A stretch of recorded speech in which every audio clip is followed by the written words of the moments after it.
My husband and my mother-in-law thought the house was theirs when they threatened me with divorce, but now they can move in together to pursue their unhealthy relationship, because it was my inheritance. I'm Katie, a 30-year-old office worker who somehow ended up in a situation worthy of a TV comedy. I'm a hard-working woman, that's me, married to a man who is still attached to his mother's apron strings. That's my husband Gary, and a mother-in-law who thinks she's the Queen of England. I know what you're thinking. Katie, why did you marry a mama's boy? Well, let me tell you, love makes you blind, deaf, and apparently foolish. When I met Gary in college, he seemed like a dream come true, tall, handsome, and capable of forming complete sentences, which was rare in the wild jungle of higher education. A few years later, here I am, living in a beautiful $2 million house with my husband and our daughter, a house I inherited from my father. Sounds like a fairy tale, right? Well, hold on tight because this is where it gets interesting. You see, my dear husband and his loving mother were under the impression that this beautiful, spacious house, worth every penny of those $2 million, was thanks to Gary's hard work and his mother's impeccable taste. But before I reveal the juicy details of how I pulled off the heist of the century, let me take you on a journey through the hilarious, frustrating, and downright absurd events that led me to the moment when I finally dropped the most epic truth bomb. I was a starry-eyed college student with big expectations when I met Gary. Armed with nothing but a dream, a pile of textbooks, and an unhealthy addiction to cafeteria coffee, Gary entered my life like a knight in shining armor, if that armor were made of football t-shirts and beer cans. Our eyes met in a crowded lecture hall, and it was love at first sight. Well, not really. In reality, he spilled his energy drink on my notes, and I may have said a few words that would make a sailor blush. But hey, nothing says true love like ruined notes and sticky fingers. From that moment on, we were inseparable. The first hint of Gary's special relationship with his mother came on our third date. Picture this, a candlelit dinner, soft music, the two of us gazing lovingly into each other's eyes. Suddenly, Gary's phone rang. He ignored it as anyone would on a date, right? Wrong. Gary practically lunged across the table to answer it. "Hi, Mom," he said, with the enthusiasm of a Labrador seeing its owner after 5 minutes of separation. What followed was a 15-minute conversation about whether he had remembered to pack his lucky underwear for the exam week. I wish I were joking, but I'm not. I ran for the hills as any self-respecting woman would. I didn't sit there sipping my lukewarm cheap wine thinking, oh, how sweet he loves his mom. Katie from the past, if I could go back in time and slap some sense into you, I would, and hard. Years passed and suddenly we were engaged. How did that happen, you ask? Well, let's just say it involved a hidden ring, a poorly delivered proposal speech that mentioned his mom no less than 5 times, and me in my infinite wisdom saying yes. The wedding planning phase was an experience. And by experience, I mean a nightmare, sprinkled with passive-aggressive comments from my future mother-in-law. This is where Carol, my dear mother-in-law, truly began to shine. Every decision, from the napkin color to the cake flavor, had to be approved by Carol. God forbid we picked lilac for the bridesmaid dresses. Carol nearly had an aneurysm over that. As for Gary? Well, he was as useful as a chocolate teapot. Every time I tried to ask him for his opinion, he shrugged and said, "Whatever you and Mom think is best, honey." By then, I should have known that I wasn't just marrying Gary, I was entering into a polygamous relationship with him and his mother. But the real fun began when we started house hunting. Most couples look for houses together, maybe bringing in a real estate agent or a trusted friend for a second opinion. Not us. That would have been too normal. We brought in Carol. But the final blow came when we found a house we all approved of. And by we, I mean Carol gave her stamp of approval and I was too exhausted to keep arguing. While we were in the living room, Carol turned to Gary with tears in her eyes and said, "Oh, darling, I can already see our family here on Christmas morning." Our family, not your family, was standing right there, and somehow I had already been erased from the picture. Gary, of course, didn't correct her. He just nodded, probably imagining himself in barefooted pajamas, opening presents while his beloved mom looked on with sparkling eyes. At this point, you're probably wondering why I didn't run for the hills. Trust me, I've asked myself that same question about 37,042 times since then. But love, sleep deprivation from all the house visits, and the sunk cost fallacy are a dangerous combination. So, against all better judgment, and probably several laws of nature, we got married. The wedding was, well, let's just say that if you look up the word circus in the dictionary, you'd find a picture of our wedding party. Carol wore white. Yes, you read that right, white, at her son's wedding. When I pointed it out to Gary, he just shrugged and said, "Mom says it's more of an off-white." Seriously? Off-white? My foot. It was whiter than a polar bear in a snowstorm. But we made it through. We said, I do. We cut the cake and embarked on our new life together. And by together, I mean with Carol constantly lurking in the background. Now you might think that once we were married and settled into our new house, the one Carol had chosen, things would calm down. Nope. Married life with Gary felt like being in a three-legged race, except the third leg was Carol, and she was always trying to trip me up. She was everywhere. If she wasn't physically present, she was living rent-free in Gary's head, dictating every aspect of our lives. We wanted to buy a new sofa? Better check with Carol first.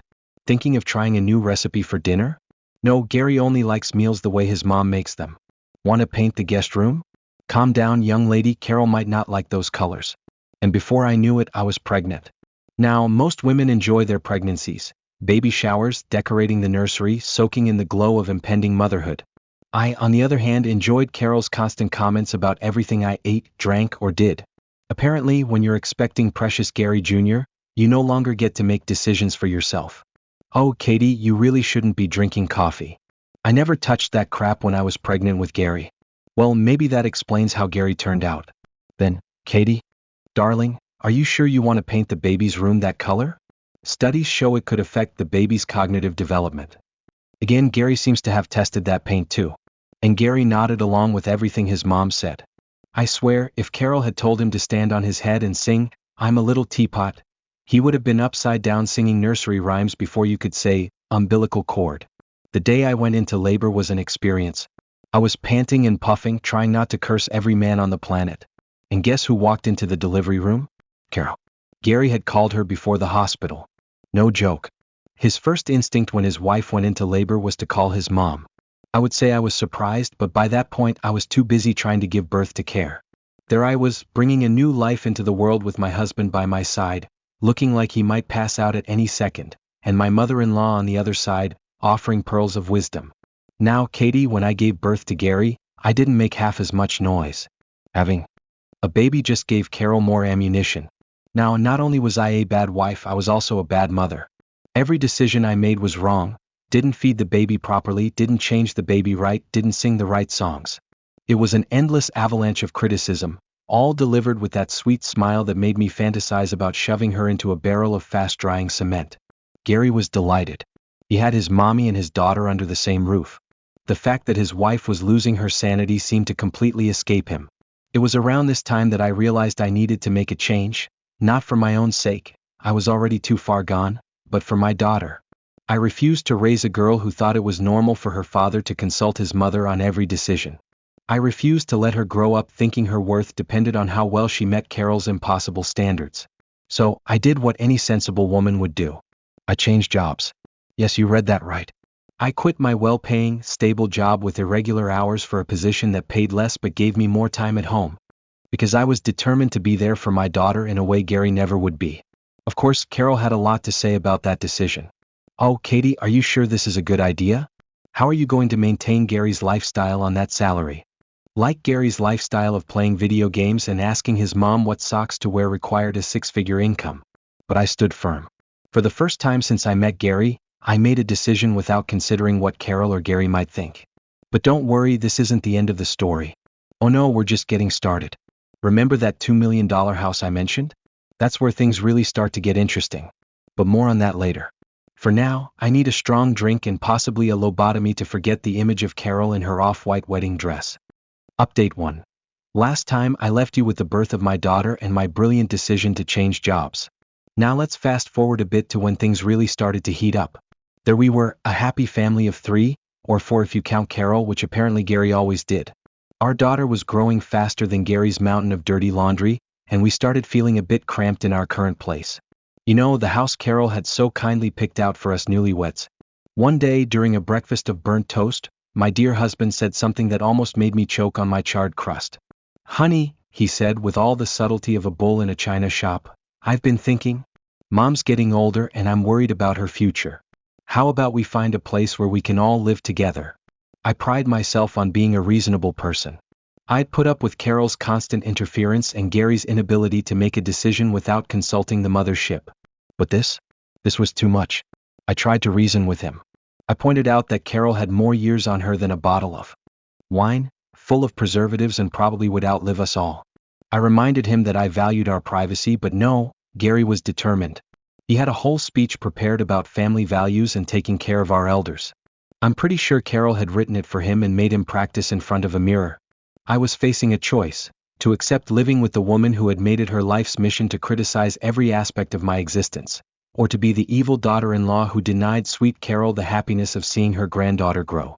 But Katie, my friend, is not the type to give up without a fight, so I put on my grown-up pants and proposed a compromise. We would look for a house, of course. But it had to be close to Carol's current home, not too close for frequent visits, but far enough that I could pretend the doorbell was broken when I needed a sanity break. Surprisingly, Gary agreed. I suspect he was just relieved that I didn't immediately ask for a divorce or have him committed to a psychiatric facility for even suggesting we live with his mother. Now, as I mentioned before, I had inherited a house from my father. Here's where things get interesting. You see, I hadn't told Gary about this little inheritance. Why, you ask? Well, partly because I knew that the moment Carol found out, she'd start redecorating in her mind. But mostly because, well, I guess I wanted something that was just mine. So, I suggested we look for houses in the area where the property I'd inherited just happened to be located. Gary didn't suspect a thing. He was too busy making sure that every house we visited had a room suitable for his mother's extended stays. Finally, we decided on a house. And when I say we, I mean I managed to convince Gary and Carol that the house I had inherited was on the market and was perfect for us. Of course, Carol wasn't deterred by having a larger home. It just gave her more space to spread her special brand of insanity. She started visiting us all the time. At first it was once a week, then 2 days a week, then every other day. Soon I was making excuses to work late just to avoid coming home and finding her reorganizing my cupboards or giving me lessons on how to fold fitted sheets properly.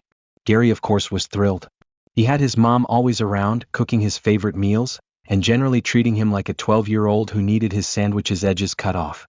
About 3 months after we moved in, I came home one day to find Carol had let herself in and was in the middle of repainting our living room. "Oh, Katie, you're here," she said cheerfully, as if entering someone's home and redecorating was totally normal. "I hope you don't mind, but that almond color was so boring, I thought a nice lavender would give it more life." Then my daughter, beaming, held up the most hideous, frilly dress I had ever seen. "Look, Mommy. Look what Grandma gave me."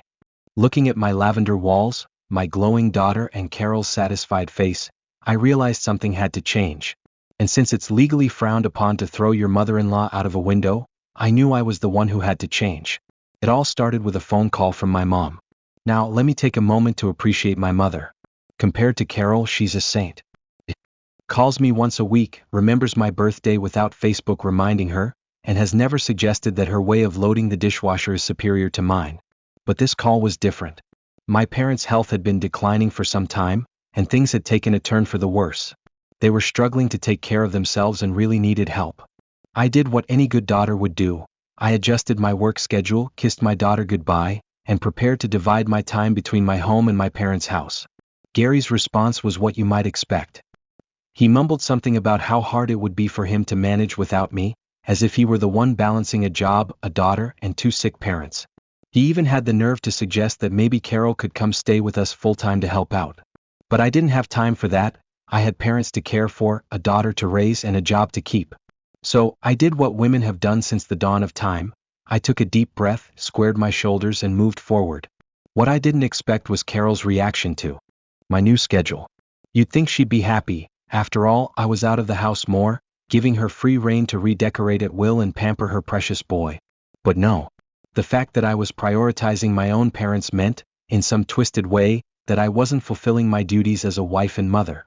I wasn't spending enough time with my daughter, the house was a mess, Gary was eating too much takeout. Everything exploded one night when I came home late from my parents' house, emotionally drained, and found Carol in my kitchen, lips pursed in disapproval. "Katie," she said in that sickly sweet voice that made me want to commit a felony, "I think we need to talk about your priorities." And there, dear Redditors, I'll leave you for now because what happened next? Well, that's a story for another time. Update number 2. I was in my kitchen, so exhausted I could barely see straight. I had spent the day juggling work calls, changing my dad's for, and trying to convince my mom to eat something other than stale cookies and sadness. And now here was Carol staring at me, accusing me. What came out of my mouth was a wave of frustration, anger, and enough curse words to invent a whole new vocabulary. It was like a dam had broken, and years of suppressed resentment flooded out. Carol didn't take it well. Her face changed more times than a chameleon in a candy shop. Then Gary came in, ready to defend my honor and put his mother in her place. Of course not Gary. He looked at the scene, his wife, red with fury and possibly foaming at the mouth, and his precious mom looking like she was about to faint on the nearest sofa, and what did he do? He sided with her. In the big showdown between wife and mom, Gary chose his mom. He started lecturing me about respect, family values, and how I was destroying this family with my selfish behavior. But Gary wasn't done. No, he saved the best for last. In a move I'm sure he thought was his trump card, he threw this gem at me. If you ever want a divorce, you and our daughter won't be able to manage on your own. Do you understand? Oh, sweet Gary. You just messed up big time. I laughed. Gary and Carol looked at me as though I'd finally lost my mind, and maybe I had, but in losing it, I found something. My backbone. Once I could breathe again, I straightened up. Sweetheart, who said I'd be the one who couldn't manage? The look of confusion on their faces was priceless. You could practically see the wheels spinning in their heads, trying to process what I just said. And that's when I dropped the biggest truth bomb. I told them everything about the house, the $2 million property I'd inherited from my father. How every mortgage payment, every tax bill, and every leaking faucet repair had been paid with my money. Gary's face went from confusion to disbelief to something that looked suspiciously like fear. Carol, on the other hand, went from shock to indignation to a calculating interest that sent shivers down my spine. But I wasn't done. I was on a roll, and no divine intervention was going to stop me now. I laid it all out. How I'd been biting my tongue for years, enduring Carol's interference and Gary's lack of backbone. How I'd changed jobs, sacrificed my career, and bent over backwards to accommodate all of their whims. And for what? So I could be treated like a glorified maid in my own home? I made it very clear that things were going to change. No more surprise visits from Carol. No more redecorating without my permission. No more treating me like some charity case that should be grateful for the crumbs of affection they decided to throw my way. And I made sure Gary knew that he had a choice to make. He could start acting like a husband and father, or he could pack his bags and go live with his beloved mom, because I was done. Done with Carol. Done with everything. Predictably, Carol burst into crocodile tears, screaming that she'd only ever wanted the best for the family. How could I be so cruel to poor sweet Gary? As for Gary, he looked like he'd been hit by a truck. He was stammering, babbling, and even tried to argue that, as my husband, he had some claim to the house. I did what any sensible woman would do in my situation. I called a lawyer. A lawyer who made other lawyers wake up in a cold sweat in the middle of the night. Because if Gary thought he was going to intimidate me with divorce threats, he had a surprise coming. My lawyer assured me that not only was the house completely mine, but if Gary insisted on a divorce, he'd be lucky to walk away with more than the clothes on his back. Of course, this is real life, not a movie, so things didn't magically resolve overnight. In a surprising display of survival instincts, Gary seemed to realize he had messed up big time. He started talking about couples therapy, about fixing things, about how much he loved me and our daughter. As for Carol, well, let's just say she didn't take too well to her new status as persona non grata.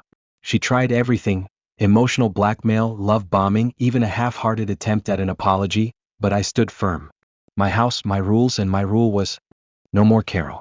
I realized that by defending myself and refusing to be a doormat once again, I was teaching my daughter the most valuable lesson of all, that she deserves respect and doesn't have to tolerate abuse from anyone, not even family, especially family. I know you're all dying to know what happened next.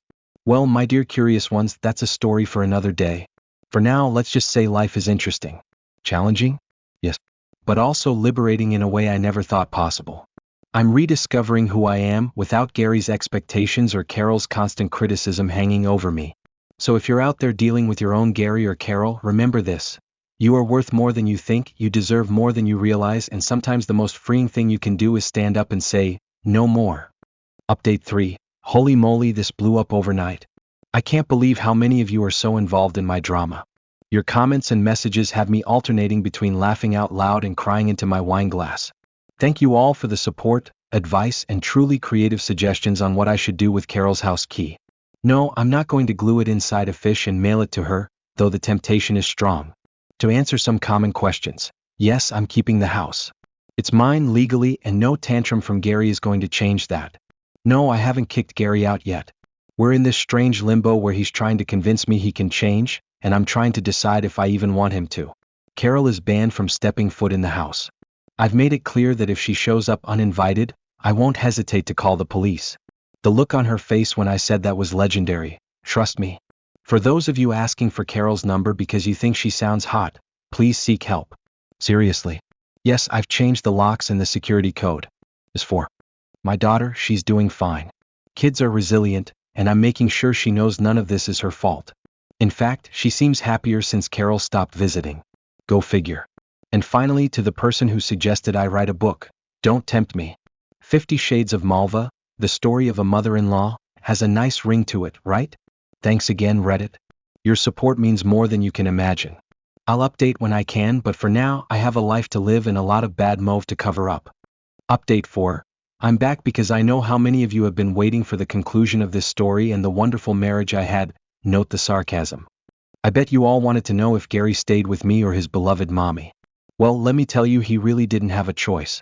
Although, to be honest, if he did, he probably would have chosen his mom. Luckily, right after my last update, the divorce papers were ready.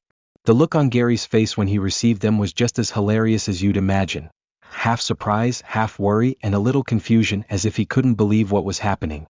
He acted like divorce was the strangest thing in the world, like he hadn't seen it coming. But honestly, the strange thing was that I hadn't asked for a divorce much earlier. What's even stranger is that I married him in the first place, or that I didn't run the first time he showed signs of being a mama's boy. Along with the divorce papers came an eviction notice. I wasn't going to let him stay in my house one more day than necessary. The good news for him was that he didn't have to move too far. His new and old address was right where we all expected it, his mom's house. I made that comment thinking it would be a nice piece of news for him. I mean, what could be better than living with his beloved mother? Strangely, he didn't find it funny. No idea why. I thought he'd enjoy it with all his emotional incest. Fortunately, it didn't take him long to move out. It only took a few days to pack up and leave, probably because he had some clothes at his mom's house already. What? I don't care and don't want to know. Once he was gone, everything proceeded as it should. The divorce process took a few months, as these things tend to do, but it was finalized in the end. I kept the house because it was never a marital asset. It was an inheritance from my father. And for those asking, yes, it is possible to inherit something while the person is still alive. As for the rest of our belongings, we divided them fairly, but the best part was that now Gary has to pay child support.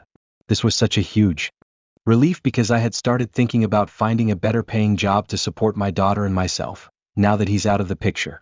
However, thanks to the child support, we can make ends meet without too much worry. And now that his mother can no longer step foot in this house or meddle in our lives, there's a significant savings. It's amazing what can happen when you get rid of an emotional parasite. As expected, Carol tried to come back. She wanted to visit her granddaughter, but I made it very clear. If she wants to see her, she can do it during the time she spends with her father. I let her know there's no room for her in this house. Yes, maybe I was a little harsh, but I told her that dangerous animals aren't allowed here. Her face when I said that was almost as epic as Gary's when he received the divorce papers. As for custody of our daughter, we came to an agreement. She spends the week with me and the weekends with her father. Though realistically, she spends most of the weekends with her grandmother, since Gary is still living with Carol and hasn't made any attempt to move out, even though it's been several months since he left my house. For the most part, things are much better now. Once you get rid of what's poisoning your life, everything starts to improve. It's like I had been carrying a backpack full of stones for years, and when I let it go, suddenly everything was easier. I no longer have to walk on eggshells in my own home or live under the constant shadow of Carol's criticism. My daughter is calmer, and while it may be hard for her to have divorced parents, I think she can feel the difference too, now that there's no constant interference from her grandmother. Finally, the house feels like my home again. And yes, in case you were wondering, I finally got rid of every trace of mauve in the house.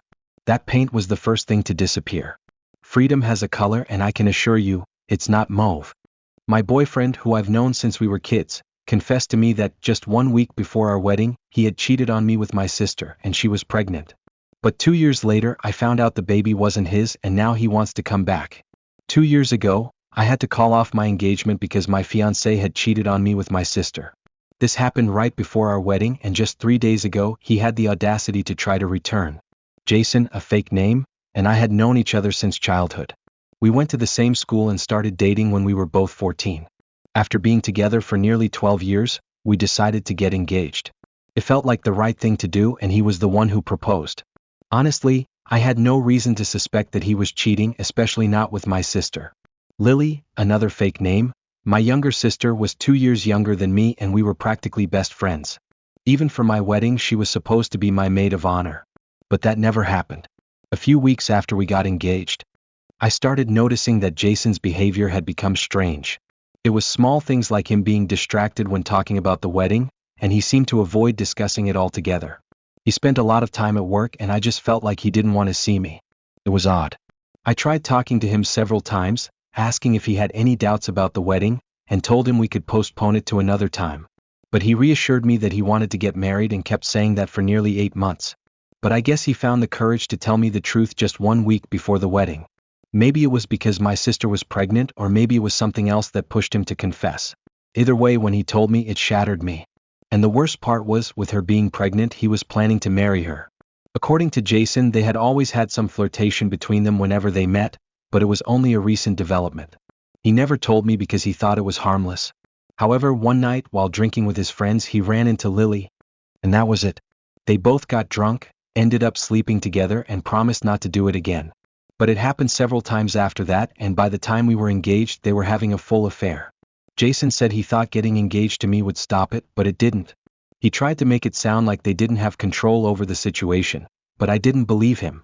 The day Jason told me the truth, that he had been having an affair with Lily for the past year, I gave him the engagement ring back and told him to move out. I guess he was prepared for it because he had already packed his bags and left without saying a word.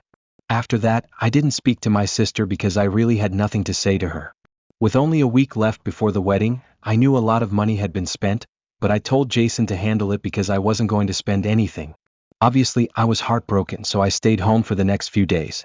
Lily came to visit me a couple of days after I found out, but she had to leave without seeing me because I didn't want anything to do with her. She left a note saying she was sorry, but it meant nothing to me. Neither of them could undo what they had done, and the truth was, she was going to have a baby with the man I loved. In situations like this, most people would expect their family to be there for them, but instead, my parents chose to support Lily as if she were the victim. I don't know what they were thinking. But on the day of the wedding, my parents called me in the morning to ask how I was doing. They had been doing that every day since I found out about Jason and Lily. We were talking casually, and then, suddenly, they told me that Jason and Lily were getting married in a private ceremony and that they were going to be there.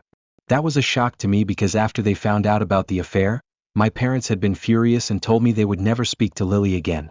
But now, suddenly, they were telling me they would be there to bless the union between my ex-fiancée and my sister. When I didn't respond, they started explaining that, although they were upset with Lily, she had begged them to attend because she didn't want to marry without their support. She was also 6 weeks pregnant and in an emotional state, so my parents felt they had to be there for her and hoped I would understand. I told them one thing: they could go to her wedding if they wanted, but I would never speak to them again. They tried to tell me I was being unfair, but honestly at that point I didn't care. So in the end, my parents told me they would attend the wedding and that I could be angry if I wanted. After all, Lily was their daughter and they couldn't avoid that. Since then, 2 years have passed and I have never spoken to Lily or my parents again. Gradually, the rest of the family found out what happened because, of course, it's not something that can stay a secret for long. Once they knew, they spoke to me and I told them the truth about everything. Now, very few people in our family maintain a relationship with my parents or with Lily. I didn't know what they were doing, but thanks to Jason now I do. 3 days ago, I was about to leave for work in the morning when Jason showed up. It was a huge surprise because I hadn't seen him in 2 years, and I hadn't heard anything about him since I told all my friends I didn't want to know what he was up to. Seeing him standing outside my door left me almost speechless. He took the opportunity to tell me he was there to apologize for everything that had happened in the past and to ask if I would consider giving our relationship a second chance. To be honest, I was completely frozen. This was the first time I had seen him since our horrible breakup, and I had done everything I could to avoid seeing him. So for him to be standing outside my door after 2 years was a bit surreal. He kept talking when I didn't say anything, and he told me that his relationship with Lily had turned out to be a sham, and that he regretted ever being with her. He told me that if she hadn't been pregnant, he never would have married her. Now they were getting a divorce because he had recently discovered the baby wasn't even his. Apparently, Jason had found messages on Lily's phone. He had suspected she was having an affair with someone else because of her strange behavior. He secretly checked her phone and discovered that for the last few years she had been having a relationship with her boss. She had been married to Jason for just over 2 years, but had been in an on and off affair with her boss for almost 4 years. When he confronted her about the messages, she broke down and admitted everything. She said she had tried to get over her boss and forget him, but since he had been her first boyfriend, she just couldn't let him go. It was a pretty unpleasant revelation because as far as I knew, Lily had started working at the company when she was 22, and her boss, who was already in his late 30s, was married with a 2-year-old son. Jason told me that when he confronted her about the messages, she came clean and said that in recent months she and her boss had worked things out. He had decided to leave his wife for her, and eventually she told him the truth about her pregnancy. Jason, unfortunately, was not the father. He even did a paternity test to confirm it. So now, not only was he getting divorced, but he was also going to lose his son, even though he had requested at least partial custody. The boss, however, was very influential and well-connected, so Jason wasn't sure how the situation would play out. Jason was there to tell me all of this and to try to fix things with me because he thought all of this was karma for how he had treated me. Now he felt he needed to apologize and wanted to ask me if I would consider reconciling with him, giving our relationship a second chance. He said we had been together for so long, and the last 2 years had just been a big mistake for him. By that point, I had processed a lot of things, and when he asked me if I wanted to get back together, I literally laughed in his face. It was a cruel thing to do, but I was fine with being cruel. He looked surprised after I laughed, and I told him that what was happening to him at that moment was exactly what he deserved. He had cheated on me with the person who was supposed to be the closest to me in the world, and now that same person had cheated on him. Life had come full circle and I couldn't be happier about it. Then, to add salt to the wound, I told him I hoped he didn't get anything from the divorce and that he lost custody of his son, because maybe then he'd realize how horrible he had made me feel. After saying that, I told him to leave my front yard and slammed the door in his face. I went back inside to my room and started getting ready for work, but in the end, I didn't go to work at all. I was too shaken by what had just happened. It's been 3 days since then, and I had managed to forget about that conversation with Jason and push him out of my mind. But this morning, Jason's parents called me. I hadn't had a chance to speak to them after my breakup with Jason, but I hadn't blocked them or anything. It felt strange for them to reach out after 2 years, but they had been kind to me before everything fell apart, so I decided to answer. I knew they wouldn't call unless it was something urgent. When I answered the phone, Jason's mom told me she knew Jason had come to see me 3 days ago, but she really needed to know what we had talked about. Since he came back from seeing me, he had locked himself in his room and refused to come out, not even to eat. He spent the whole day crying and only came out after everyone had gone to sleep to eat, without talking to anyone. Apparently, he had been refusing to speak to anyone and kept saying he deserved everything that was happening to him. In short, he was a mess, pathetic, and his parents were worried, so they decided to call me since I was the last person he had seen before this happened. I felt a bit bad because his mom was such a kind woman, and she seemed really concerned about her son, but I didn't want to lie to her. So, I told her exactly what I had said to Jason, and she stayed silent for a couple of minutes. Then she told me that just 2 weeks before, she had found out that Lily had cheated on him, and that had been hard enough for him to handle. But now, to make matters worse, she discovered that the child he had been raising wasn't even his son. That really affected him, and he was terrified of losing custody of the boy since he wasn't biologically related to him. Plus, Lily's boss was in a position of power, so Jason was really paranoid and anxious. He had been talking about how all of this was karma for how he had treated me, and in fact, it was his mom who suggested he should speak to me and try to fix things, though she hadn't told him to come back to me. I think everyone knows I wouldn't accept him back. After explaining the situation, Jason's mom told me that she knew Jason had made mistakes and had been a horrible partner to me, but she just needed me to forgive him, or at least tell him I forgave him even if I didn't mean it. She said it would help him feel a little better about himself and find the strength to fight through the hardships. That's when she started breaking down. I felt a little sorry for her and I didn't want her to cry, so I told her I'd think about it. But the truth is, I've thought about it, and I have no intention of telling her that I forgive him, even if it's just to say it. I don't want to say it because I don't feel it. I don't forgive him and I don't think I ever will. I just don't have it in me, but saying it to his mom will be very hard for me, and I feel like this might be an overreaction right now, but it's how I feel. So, would I be the bad one if I told my ex-fiancé's mother that I don't forgive him and that I won't tell him either? Update 2. It's been almost a week since I last spoke to Jason's mom.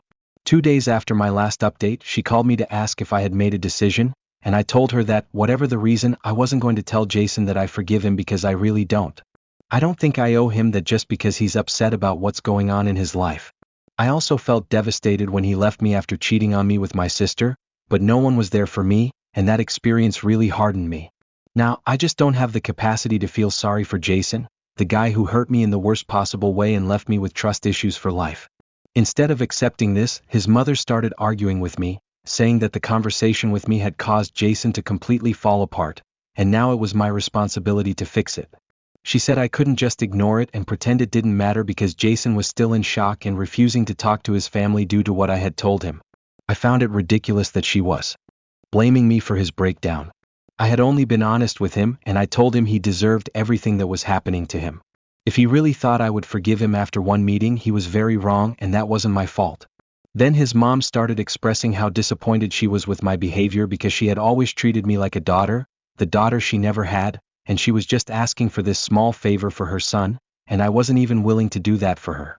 This really upset me because, yes, she had been very kind to me when I was with Jason, but after that, we hadn't spoken at all. If she really considered me the daughter she never had, at least she would have called me once after her son broke my heart. But she never bothered. So I told her that I was also quite disappointed by that, and since she didn't have a response to that, she said it was my family's responsibility to take care of me and worry about me, not hers. It didn't even make sense because she had just said she had always treated me like a daughter, and I knew she was talking nonsense at that point because she had no logical arguments.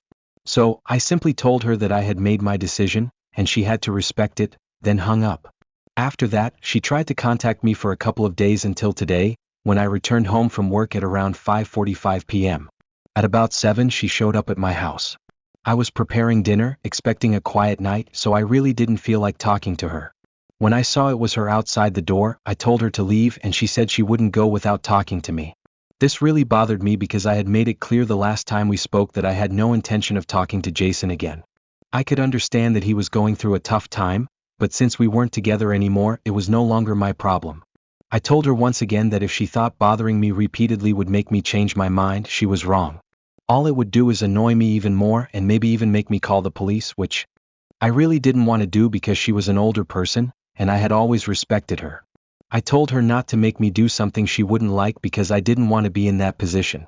At that moment, she started crying outside my door and said she just didn't know what to do because it seemed like Jason had given up on everything, and she couldn't see her son falling apart like that. As a mother, it hurt her to see him like that, and she felt that I was the only person who could fix it, so that's why she was so desperate to talk to me.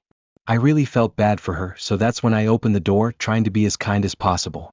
I invited her in, offered her a glass of water to calm her down because she was clearly in very bad shape, and I gently explained that I could understand it was very hard for her to see her son suffer so much, but honestly, he also had his flaws, and he wasn't really someone who could help here after everything he'd done to me. I simply didn't have the ability to see him again because I knew that just seeing him would make me angry. She tried to tell me to just give him another chance, but I told her that wouldn't be possible for me because I also had to take care of myself. What he did to me 2 years ago was simply unacceptable, and I hadn't recovered from it since. I hadn't even gone on a date since then because I just couldn't. He really had affected me permanently, so I wasn't going to make any extra effort to try to be kind to that person. The most I could do for him was stay out of his way and never speak to him again. She had to understand and respect that because even though she was his mother, she knew how terribly he had treated me, and it was unfair for her to ask me to help him. When I explained all this kindly, she seemed to understand. After a couple of minutes of silence, she said she was really sorry for bothering me, but she just didn't know what else to do. Then she left, and since then I've been alone. Glad I was able to handle the situation with her without involving the police or anything like that, because I really wouldn't have wanted that.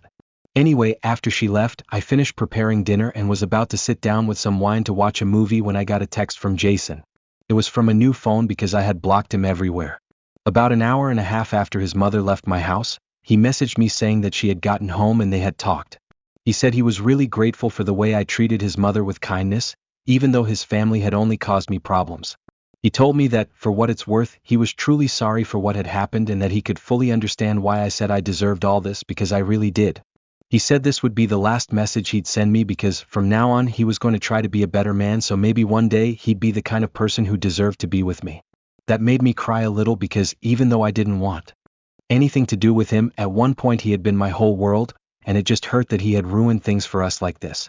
But there wasn't much we could do at this point, so I just saved the message because I knew reading it over and over again would only bring me more pain. I went back to my dinner and hoped everything would be okay. Now, an update. It's been 2 weeks since my last post, and this time it's not about me, it's about Lily.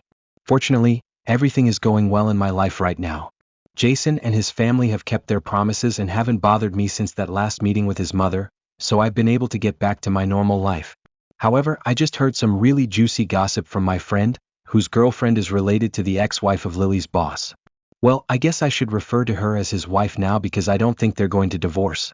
Apparently, a few days ago, Lily's boss decided to cancel the divorce and told her they couldn't continue with the affair because he had decided to fix his life and go back to his wife.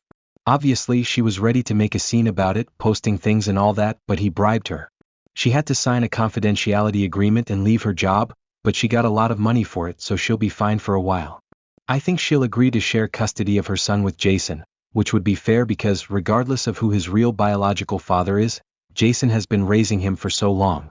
It's crazy how things turned out for them, but they're still divorcing and no amount of money will make up for the fact that she lost both men. It's a shame that she was such a terrible person and still got away with it, but I guess that's just how the world works. But honestly, I don't care. I'm happy with my life and my work, and I know I'm living an honest life, not trying to be a homewrecker in any way. I'm glad Jason and I didn't end up married, and that Lily is no longer part of my life because, honestly, it was for the best. Update number 4. I'm doing this. Update because a lot of people have been asking about my parents and all this. I haven't spoken to them in years, but I do talk to some relatives who I asked not to tell me anything. However, now I've been finding out because it was a question that kept coming up, especially about what they thought of all this with my sister. Well, my parents knew and didn't know. They knew my sister was getting a divorce from Jason, but they didn't know the baby was from her boss. According to their version, my sister and Jason were having problems. They even told Lily to try to fix things before going down that path. Of course, they didn't know about the infidelity or the paternity fraud. The worst part is that they found out when the person who asked about me told them. This person didn't know about it either because when I asked what they knew about my parents and my sister's infidelity, she was completely shocked. From what I know, my parents didn't know either. That's it, and no, my parents didn't favor my sister. At least they never treated us differently. If I had to guess, I'd say they wanted a grandchild, which is why they supported my sister. Update number 5. It hasn't even been a week since the last update about my parents, and I already have to do another one because of what's happened with them and Lily. As I said, they didn't know the details about Lily, but now that they do, they've had a conversation with her, and it ended pretty badly between them. My parents must have found their hearts because now they think what Lily did was pretty bad, but not what she did to me. I mean, they think it was wrong that Lily lied to her husband about the baby, but not that she slept with her sister's fiancé. What a bunch of crazy people. If I had to guess, my parents are a bit old-fashioned, so they care more about the broken marriage than the infidelity itself. At least it makes me feel better about cutting ties with them back then. This whole situation is just too toxic. Update 1. Thank you so much for all the comments and support. It's been 2 days since Jason's mother contacted me, and I've decided that the next time she asks me if I'm willing to talk to him or not, I'll simply say no. After reading the comments and talking to some close friends and family, I realized that I'm not obligated to be kind to Jason. The only reason I felt guilty and questioned my decision was because I'm a normal person, and people often find it hard to set boundaries, even when they are well-deserved. I feel much better with my decision now, and I'm sure I'm not the bad one.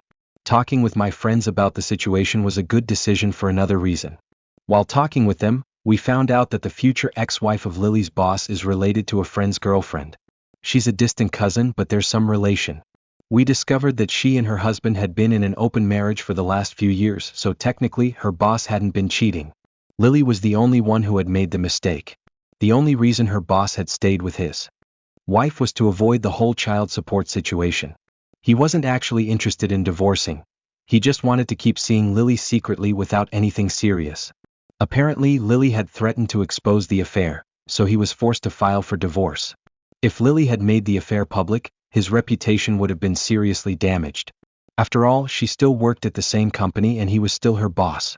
Although almost everyone knows about their relationship, people pretend it isn't happening. Once their respective divorces are finalized, they will keep everything a secret for a couple of months before finally revealing the truth. The ex-wife is pretty calm about it all and has even been gossiping about her life, which is how my friend's girlfriend found out, although she's not exactly close to the woman. The gossip has spread widely in the family. Apparently, the ex-wife didn't oppose the divorce but was demanding child support and alimony, which is well deserved. So it makes sense.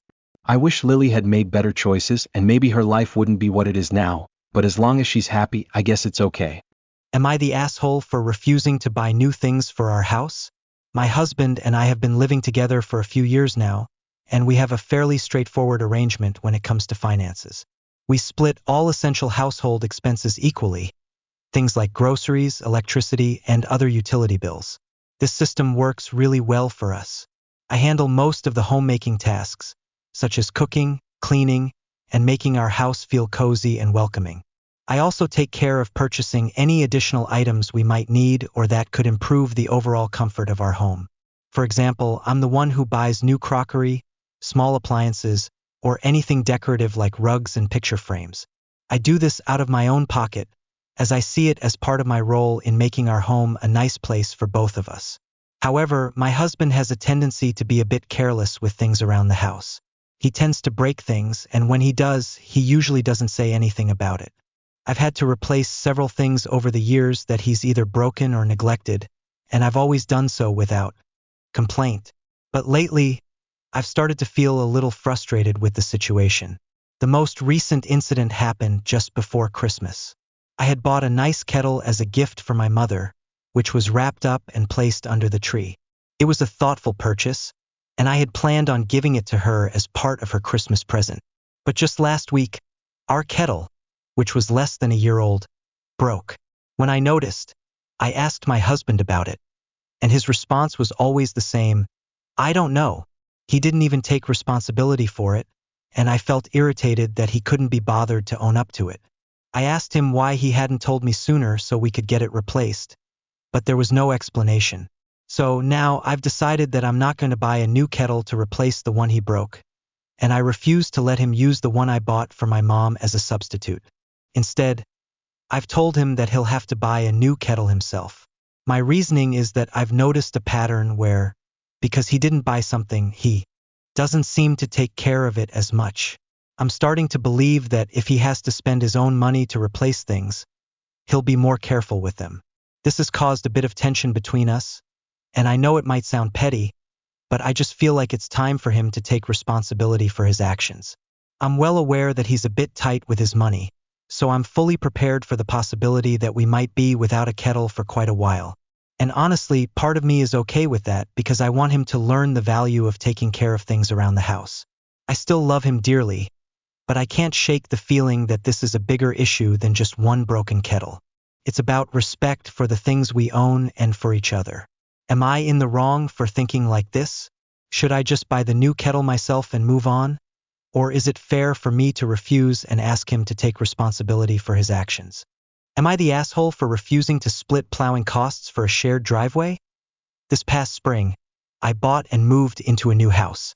One of the main reasons I chose this house is that it's within walking distance to my office, local shops, bars, etc. The house has 2 driveways. One is shared with my neighbor, and the other is a smaller private driveway in front of my garage. So far, I've been using the longer, shared driveway, but for winter I don't plan to drive much. I just want to park in the smaller driveway and use the garage so I don't have to deal with clearing snow. I plan to maintain my walkway for easier access. A few weeks ago, my neighbor approached me about splitting the cost of plowing the shared driveway 50/50ths. I didn't respond right away, but after thinking about it, I told them I didn't think it was reasonable to ask for such a large amount of money, especially since I don't use the shared driveway much during the winter. Their house is a rental property, and they rent out 2 units in the building, using the garage mostly for storage. On top of that, during the summer, they did some major renovations that caused quite a few issues. They blocked the shared driveway for several days at a time, parked construction vehicles on my property, and dumped a bunch of concrete on my land. Honestly, I don't think they've been the best neighbors. Additionally, they asked to have the plow come out whenever it snowed at least 3 inches. Living in New England, we get snowstorms fairly often, so this seemed like overkill to me. I figured that since I don't even plan on using the shared driveway, I didn't want to spend half the cost of a plow service that I wouldn't use. I told them I wasn't interested in splitting the plowing costs, So far this winter, we've had 3 significant storms, and they haven't called anyone to plow. I'm starting to wonder if maybe I should have agreed to contribute something, since I would use the driveway if it was plowed. However, I still feel like they were trying to take advantage of me, especially given how they treated me during the renovation period. On top of that, I don't want my decision to make me look bad in the neighborhood, since I'm new to the community and I own a business in town. People speaking poorly of me could have a direct impact on my reputation. The wife hasn't spoken to me since I turned them down, but the husband seems mostly okay with it. The situation is awkward, and I'm concerned that it's causing tension, especially since the neighbors have lived here much longer than I have. I'm just wondering if I was wrong to refuse to split the cost of plowing, even though I wouldn't be using the shared driveway much this winter. Am I the asshole in this situation? ITA for refusing to pay my parents' mortgage after they took money from my savings without asking? I 18F work for my dad and get paid really well for my age. I've been working for him for a year, saving most of my income in an account they don't have access to, while keeping a little for daily expenses. My relationship with my parents is rocky because their marriage is toxic, and my sibling, 10M, and I are often caught in the crossfire of their unresolved issues. I live with them, but I'm planning to move out and take my sibling with me when I can. Recently, things had been calm between us, so I thought maybe I could trust them more. They've always said my money is mine, so I didn't see this coming. Last night, they asked to see how much was in my savings account.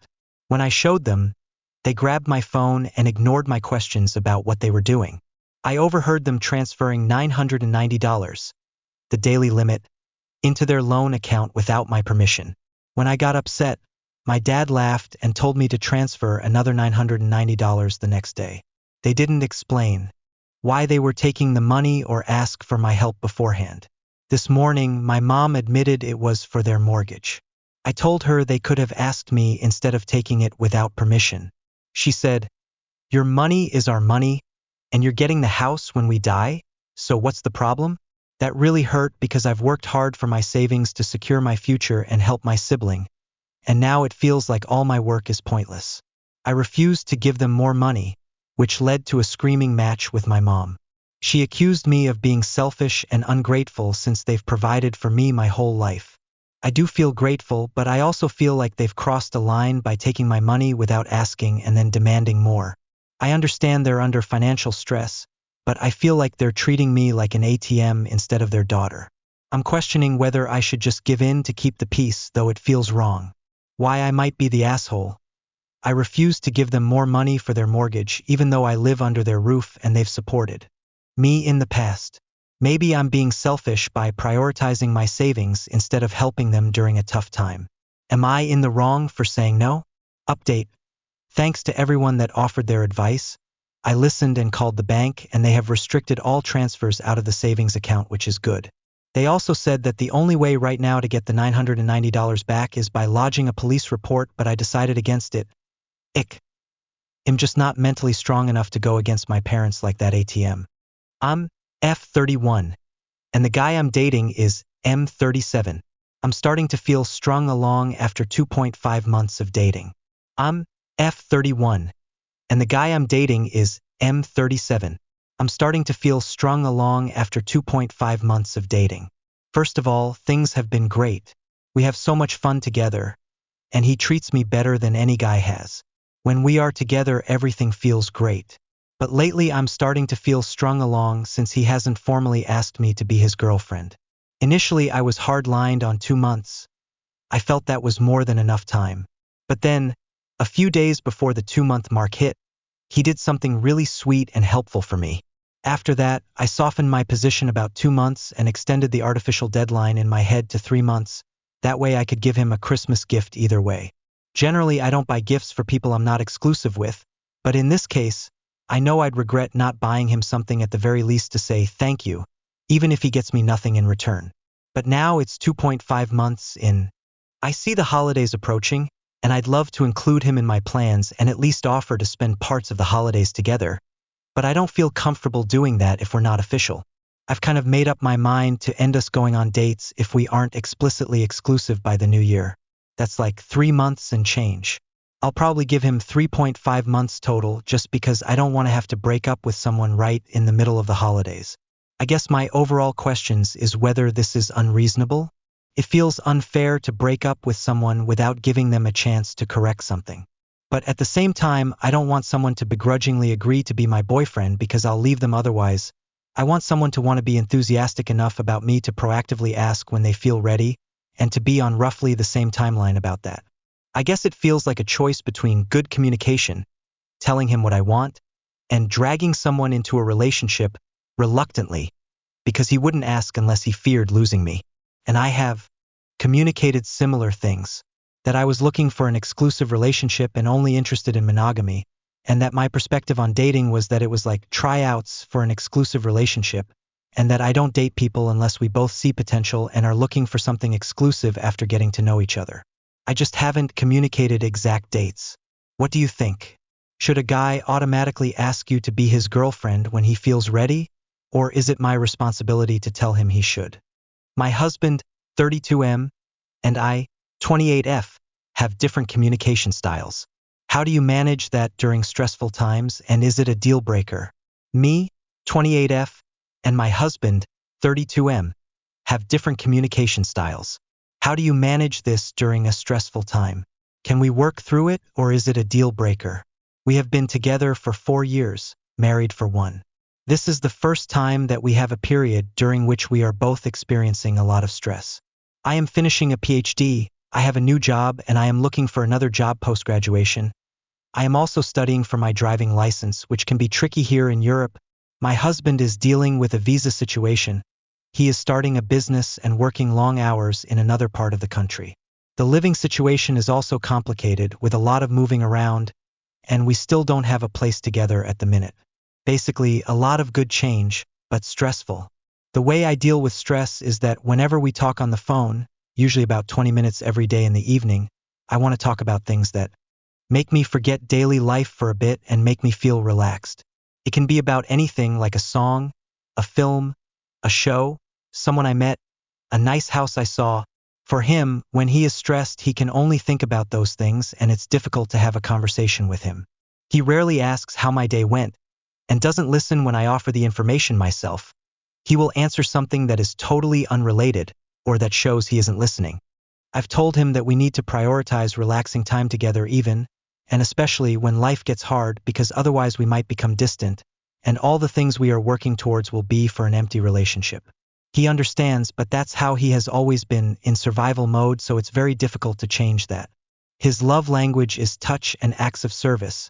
Mine is touch and quality time together. Best friend is controlling. Hi everybody. My 22F best friend, 22F, is extremely controlling. She has admitted to struggling with boundaries, jealousy, and comparing herself to others, which I understand. However, sometimes she takes this out on me, and I genuinely struggle to be on the same page as her. A few weeks ago, she organized a dinner, and one of her friends who lives 3 hours away from us didn't come. She was very disappointed, but I didn't really understand why. It was in the middle of a snowstorm, and her friend has never been to our city. For Christmas, she is organizing another dinner. I unfortunately have to work that night. I am an agent for a musician, and my client has been offered a great opportunity which I have known about longer than her dinner. And she completely blew up when I told her, telling me that my decision was not good enough and that I have disappointed her. I knew about my client's upcoming opportunity for over a year, but only realized it was the same night as her dinner recently. I told her that I could take her out for coffee during the day, but she insists she will be spending the entire day preparing for her dinner. The last thing she said to me was that she cannot believe that I am acting like this is nothing, and that I was gaslighting her because I told her that she would have a great night with everyone else. I genuinely meant it, and she interpreted it as me saying she has no other friends. I offered to call up after my client finishes his appointment, but she insisted that her dinner would be over then. This is not the first time this has happened. I appreciate being treated like family and being included in everything, although my division between family and friends is slightly different. When I graduated, my parents were the only one that celebrated with me. Whereas when she graduated, I had to spend the day with her mom and dad and her. I'm conscious of the fact I'm being mean, but my friend's jealousy has become more and more apparent. Recently, she was seeing a horrible person, 24NB, that I think genuinely destroyed their self-confidence and ruined their concept of trust. I grew up in a loving home and am incredibly privileged for that fact. I have very rarely experienced jealousy. In fact, I have not experienced it since I was a teenager over boys. I organize thousands of events a year through my work, and whenever she cannot make one of them, I don't mind. The concept of giving out to someone and scolding them for not attending something that I invited them to doesn't really make sense to me. The reason I am writing this is because I think my friend should speak to someone about their jealousy. I was so scared to tell her that I could not make her dinner to the point of heart palpitations. My parents are not her biggest fan, particularly my mother, who says that her attitude is extremely immature. I want her to mention to her therapist this situation along with other situations so that they can help her overcome. Some of the things she has told me in the past in relation to friendship has been scarring. That I am not allowed to hang around with certain people. She doesn't understand why I cannot stop talking to certain people that she doesn't even know. That I am not allowed to take her friends. That I am not allowed to be friends with her significant other. That I am not allowed to hang out with the friends she met through me unless she is around, but to name a few. Please give me some advice, and also some advice on what I could say in response to her. How do I move forward from this? Please, I need some advice. My girlfriend, 16F, of almost 2 years now, is slowly drifting away from my life. I, 17M, 2 years ago, met this girl who was my cousin sister's friend. Well, I didn't really meet her. My cousin sister introduced me to her on a voice call. From there we exchanged our Instagram. I felt really good because I never really talked to girls outside of my family, but I felt very open and comfortable with her. She had traumas with her past relationship experiences, and she would often cry to me about it. I would always comfort her, be there for her. She would also be there for me whenever I need her. I kind of liked her too. I just loved to hear her talk nonstop. The way she would talk, her attitude, I liked everything about her. A few months go by, we became quite close friends, and then suddenly one day she confessed to me. Since I too liked her, I accepted. Things were going great at the beginning, YK the usual lovey-dovey stuff, promises, dates, hanging out together, etc. It has been 2 years. Yet nobody knows about our relationship. We didn't have an intimate relationship, because she wanted it after marriage and I respected her opinion. It felt like she was the one. It felt like she was my soulmate. We had similar interests too. Now, my girlfriend has been ignoring me, acting rude, canceling plans last minute, and just not talking to me for days. I even tried visiting her house, but she would ignore me. I tried to talk to her, but she just won't talk to me or just stop ignoring me. It's been about a month or 2 since she's doing it. A few more days go by and she just keeps telling me to leave, and that she doesn't want to continue anymore. She won't say why, just keeps on telling me to leave her. I don't want to leave her because of her past, the times we've spent together. But I have to. She said she doesn't need me anymore. She says she still loves me. She acts so cold to me these days. I just didn't want to leave, but the emotional blackmail she was doing to me, I just couldn't handle that. It's been 2 weeks since we broke up and I just can't get her out of my head. I just don't know how I am supposed to move on from this. Our homes are close by, so I see her very often. We are not in the same school. Please, someone give me some sort of advice to move on from this. She left without explanation too. Now I just can't help but blame myself for it all. Please help me. I need advice about a boy I'm dating. So I, 24F, live alone in a city away from my hometown. This is a tier 2 city and the crowd is not very open-minded. I'm from a bigger city and moved here for work. I met a boy, 28M, here. He's very cute and handsome and caring. He is 28 and I'm 24. We've been seeing each other without commitment for 2 months now. We are like a couple only. He is a very simple man. He just wants sleep, healthy food and football, and he's happy. Since he is 28, he wants to date to marry. Me, I'm not sure. I came out of a toxic long-term relationship earlier this year and it gave me commitment issues. So I don't know how I can tell someone I'll marry them. Now his background and personality is very different from mine. He's from a small town and is a very traditional person. He is family-oriented and his family's also quite traditional. He told me that after marriage he'd want his parents to live with him and his wife. Now this way sounds shallow, but he's not the sharpest tool in the box. He's street smart and he manages everything well, but he's not book smart. I value book smart and intellect a lot. He doesn't know English properly and I could be a grammar Nazi sometimes. His English gives him the ick. Another thing is him and his family are vegetarian and don't eat spicy. Me, I love spicy and I can't leave chicken for any man. This may not sound important, but over the long term it would be a significant problem since I'd be expected to cook. He wants to have kids in the next 5 years and I've always thought I'd be child-free. Even if I do think about having a child with him, 5 years is just not it because I want to do a PhD in the next 5 years. Out timelines don't match. Now he's a great guy. At the end of the day, I need a person who listens, understands me and cares for me. That boy has been so patient with me. He literally heard and read every single one of my songs for 40 minutes just so he could get to know me better. I have back pain issue and he avoids all the potholes when I'm sitting on his bike. He's open to learning English from me, and he supports my work. He is also handsome and OMG his hands. But sometimes I get embarrassed when I'm with my colleagues and he's there because of the way he acts sometimes and again his English. I'm a doctor and my circle is of highly educated people. He on the other hand has a BCom and MBA from any random college, but I know he's hardworking and has side hustles from which he earns. I am very conflicted about how to go about it because I really like him but how can I go into a relationship that should end in marriage when there are so many mismatches? I'm a city girl and I'd like to work in big cities. He wants to settle in a tier 2 city after marriage.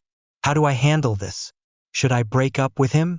I have only known him for 2 months, but he's a great guy. I want to know, should I pursue him or not?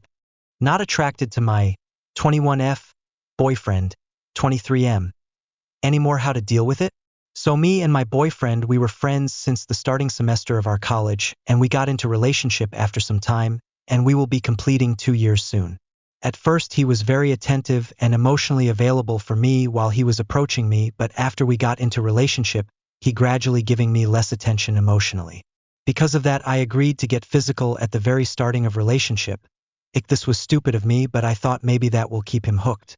But there wasn't much difference and the sex was okay too, so I was fine with it. But we had so many fights and I gradually started giving less efforts since a few months because I was emotionally fed up of always giving many efforts all the time and crying for him to talk to me after a fight instead of just ghosting me for 1 or 2 days. Like there was one time when we had a fight and then we didn't talk the whole day. At night I went to college canteen to get something and he saw me and walked past by me without even recognizing my presence. I cried my eyes put that night, and maybe it was somewhere after that I started giving less efforts. But now he puts efforts wanting my time more than usual, telling me to spend time with him, but the problem now is I don't feel attracted to him anymore. I haven't stopped liking him. I like him and I respect our old friendship, but I'm not romantically attracted to him anymore, and also one reason for that can be that we last had sex several months back and it was very awful. I couldn't tell him, but it was just so awful that I have been canceling all the plans he makes since then, giving some or the other reason because I can't tell him the real one. There isn't much time left to complete college, so I'm thinking maybe I'll try to be with him till then and break up after that. I really don't know how to deal with it. I took a woman's large order from KFC that she had been waiting over an hour for. I've never told anyone this story and it's been eating me up ever since it happened. It's 2020. I was 26 years old. I had only been to KFC once in my life as a kid, so I decided, hey, why not try it out as an adult? I get there and the line was ridiculously long, moving at a snail's pace. It's around 7 p.m. I had all night to kill, and I was just fine with sitting in my car waiting. The moment I got in line, I immediately noticed a woman in her car talking on the phone. She was parked on the opposite side, right after the drive-through windows, basically where the employees park. Come to find out, this is where they tell you to wait if your order is backed up. Well, I think it had been 25 minutes of waiting in line before I got to the menu to order. I ordered a small bucket of wings and some sides. Lines still moving at a snail's pace. Eventually I get to the window. They say, "Madam, we're sorry, but we're really backed up and we need you to pull up to a parking spot behind the building and we'll bring your order out." Okay, so I go and park 2 spots down from the woman I saw earlier. She's still on the phone. Looks like an intense conversation. So anyway, I'm sitting there for 30 plus minutes and still no food. I'm thinking, man, I would just leave, but I already paid at the window, so now I have to wait. It hit 45 minutes of just waiting in the parking spot, so I said, okay, they probably forgot about me. I'm just going to drive back around to the window. Mind you, this woman had been waiting for her food before I even got to KFC. The entire time I waited in line, twice, ordered, paid, and while parked for another 45 minutes. I'm honestly probably downplaying the length of time because it was a while. So when I get up to the menu, I say, hey, I was waiting for my food, but it took a while, so I drove back around just checking how much longer. They tell me it's just about ready and ask me to pull up. I get to the window and the woman says, we are so sorry for the long wait. We added some extra chicken in there for you to make up for it. I go, oh, okay. Thanks. Totally worth it, I guess. So I'm handed a large bucket of chicken, then a second bucket, then a bag. And at this point, I'm thinking, wait, there's no way they gave me all this extra food because I waited a while. And then it dawns on me that this was probably the other woman's order. Panic starts to set in, and I don't know what to do or say in the moment. She proceeds to hand me another bag. The bags were full of chicken and sides. I'm talking like 5 of each side, mac and cheese, mashed potatoes with gravy, etc., the whole shebang. Tons of food, and now I have all of this food in my car. I'm acting polite, but with a little bit of confusion in my voice, like thinking, oh wow, all of this extra for me? But all I said was, oh okay, thank you very much, and drove away. I kind of played dumb on purpose. As I left, I passed the woman in her car again. She was still talking on the phone. I've always wondered how long it took her to realize her order wasn't coming out. She was probably feeding a large household of people. Probably worked all day and got KFC on her way home to feed her husband and 6 children. I felt like a complete asshole while I ate KFC leftovers for 3 days. I've never told anyone this, but to the woman in the car, I am so sorry. I made a bad choice in Cambodia and tried a drug I never wanted to take after arriving in Phnom Penh, Cambodia, and checking in my hostel. I had a couple nights of fun going out clubbing at a place called Pontoon Club/Vibe Club with 2 rooms. The first room opens at 12 a.m. and stays open till about 3 a.m., when the crowd migrates to the smaller room from 3 a.m. till 8 to 10 a.m. As an American, where bars close at 2 a.m. at the latest, I was ready to party, and they're all 3 nights of my planned nights to stay in Phnom Penh. The first 2 nights were great. I went home with beautiful women both nights, as I had a private room in my hostel. For anyone unaware of Phnom Penh, it is one of the more unsafe cities in SE Asia. It's known for armed robberies, human trafficking, and 2-man motorcycle team phone/purse snatching, which isn't common anywhere else in Cambodia. However, the hostel has multiple organized events around the city, and as long as you're on your toes and aware, most people don't experience these things here. I had also gotten a recommendation for this particular nightclub from a hostel employee. Anyways, night 3 at the club did not go as planned, to say the least. I arrived around 3 to 4 a.m. and noticed the first room already closed. As soon as I get to the second room, which is absolutely packed, I walk to the bar and begin to order a drink. Before I can get my order in, a woman grabs my foot, throws it over her head, like a guy would do with a girl's arm, but with my ankle, and bends over, putting her ass right on my dick. The bartender was cracking up watching this happen. She then grabbed me and started making out with me more aggressively than anyone ever has, while I was still trying to make sure I didn't fall from my foot being thrown over my head. I was in shock that a beautiful woman would do this to me without speaking a single word to me, but I was all for it. She spent the next few hours in the club dragging me around by my arm, making out with me very intensely, grabbing my dick, and even walking up to random guys with the tank top from my hostel and pretending to kiss them before running away laughing at the last minute. At this point, I thought she was just a freaky girl, so I was obviously on board. I became very drunk over the next 4 to 5 hours until most people had left the club and we decided to go home. This was when things took an unexpected turn. We walk out of the club. I am about to call a grab bike, the equivalent of an Uber in SE Asia, but on a motorcycle. The girl insists she has a friend that will take us back for cheaper, so in my drunken state I figured whatever, the worst case scenario is the ride will be $2 versus $1.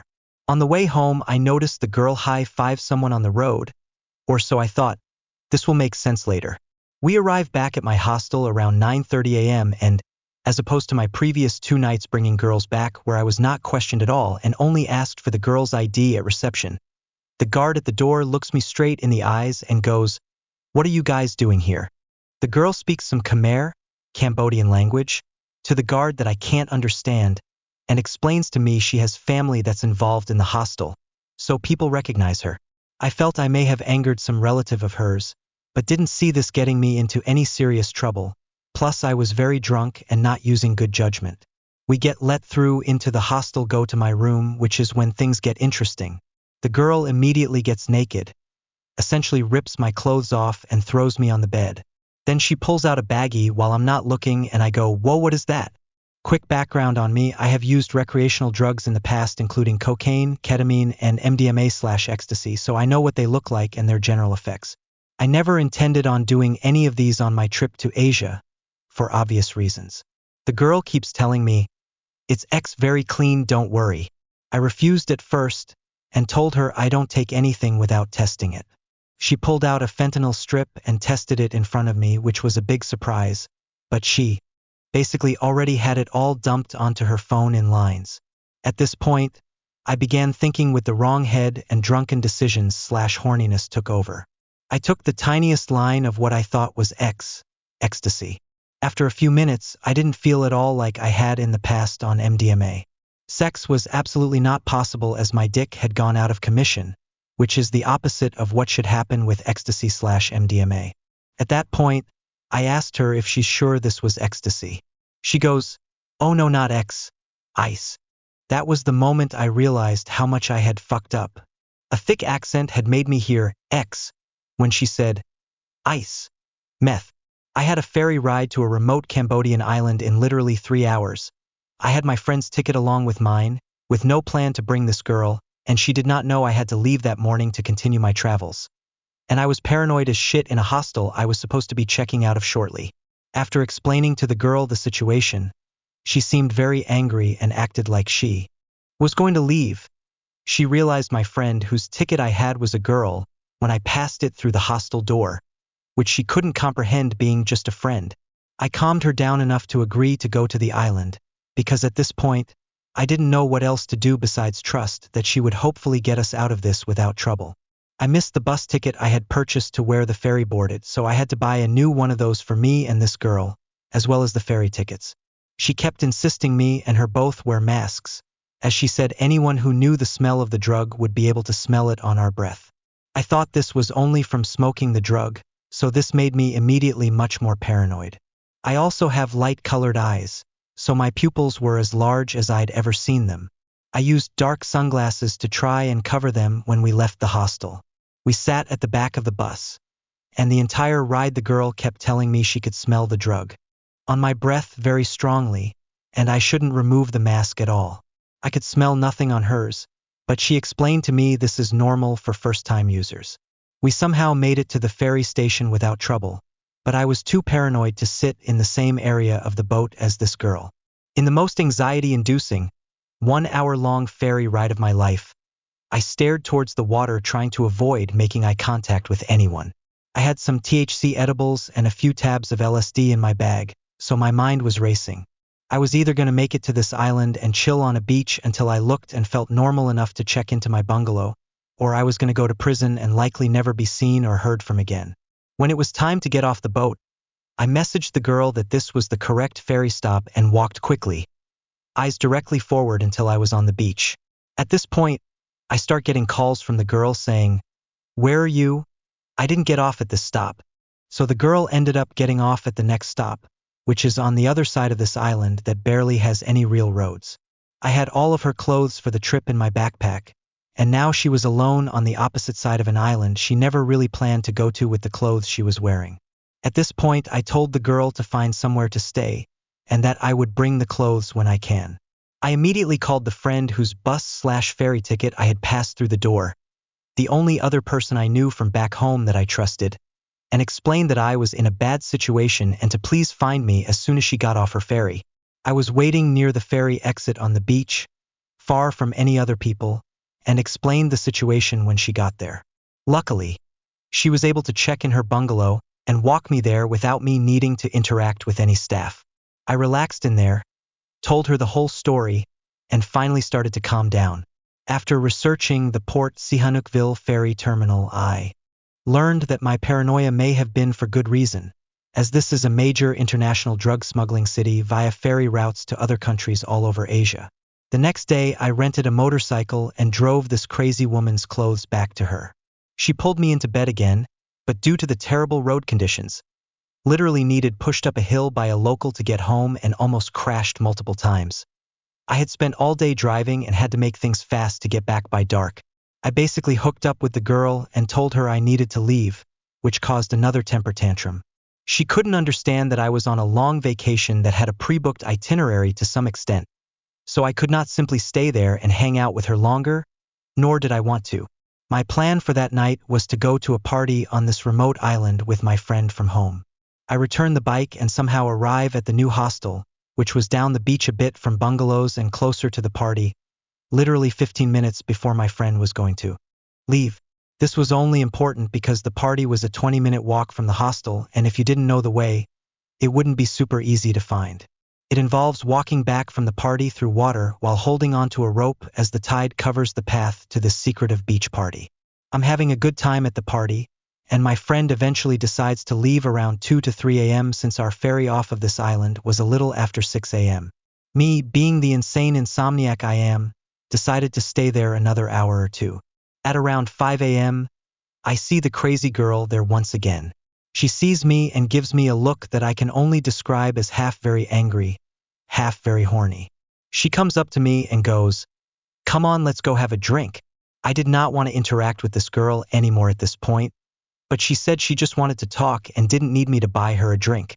I'm not sure if she was triggered by the fact that I had to leave 1 hour after finding her at the party to avoid missing my ferry, or if she was mad that she came to this island with a foreigner to stay in a bungalow and ended up staying alone in a cheap hostel, but she flipped out.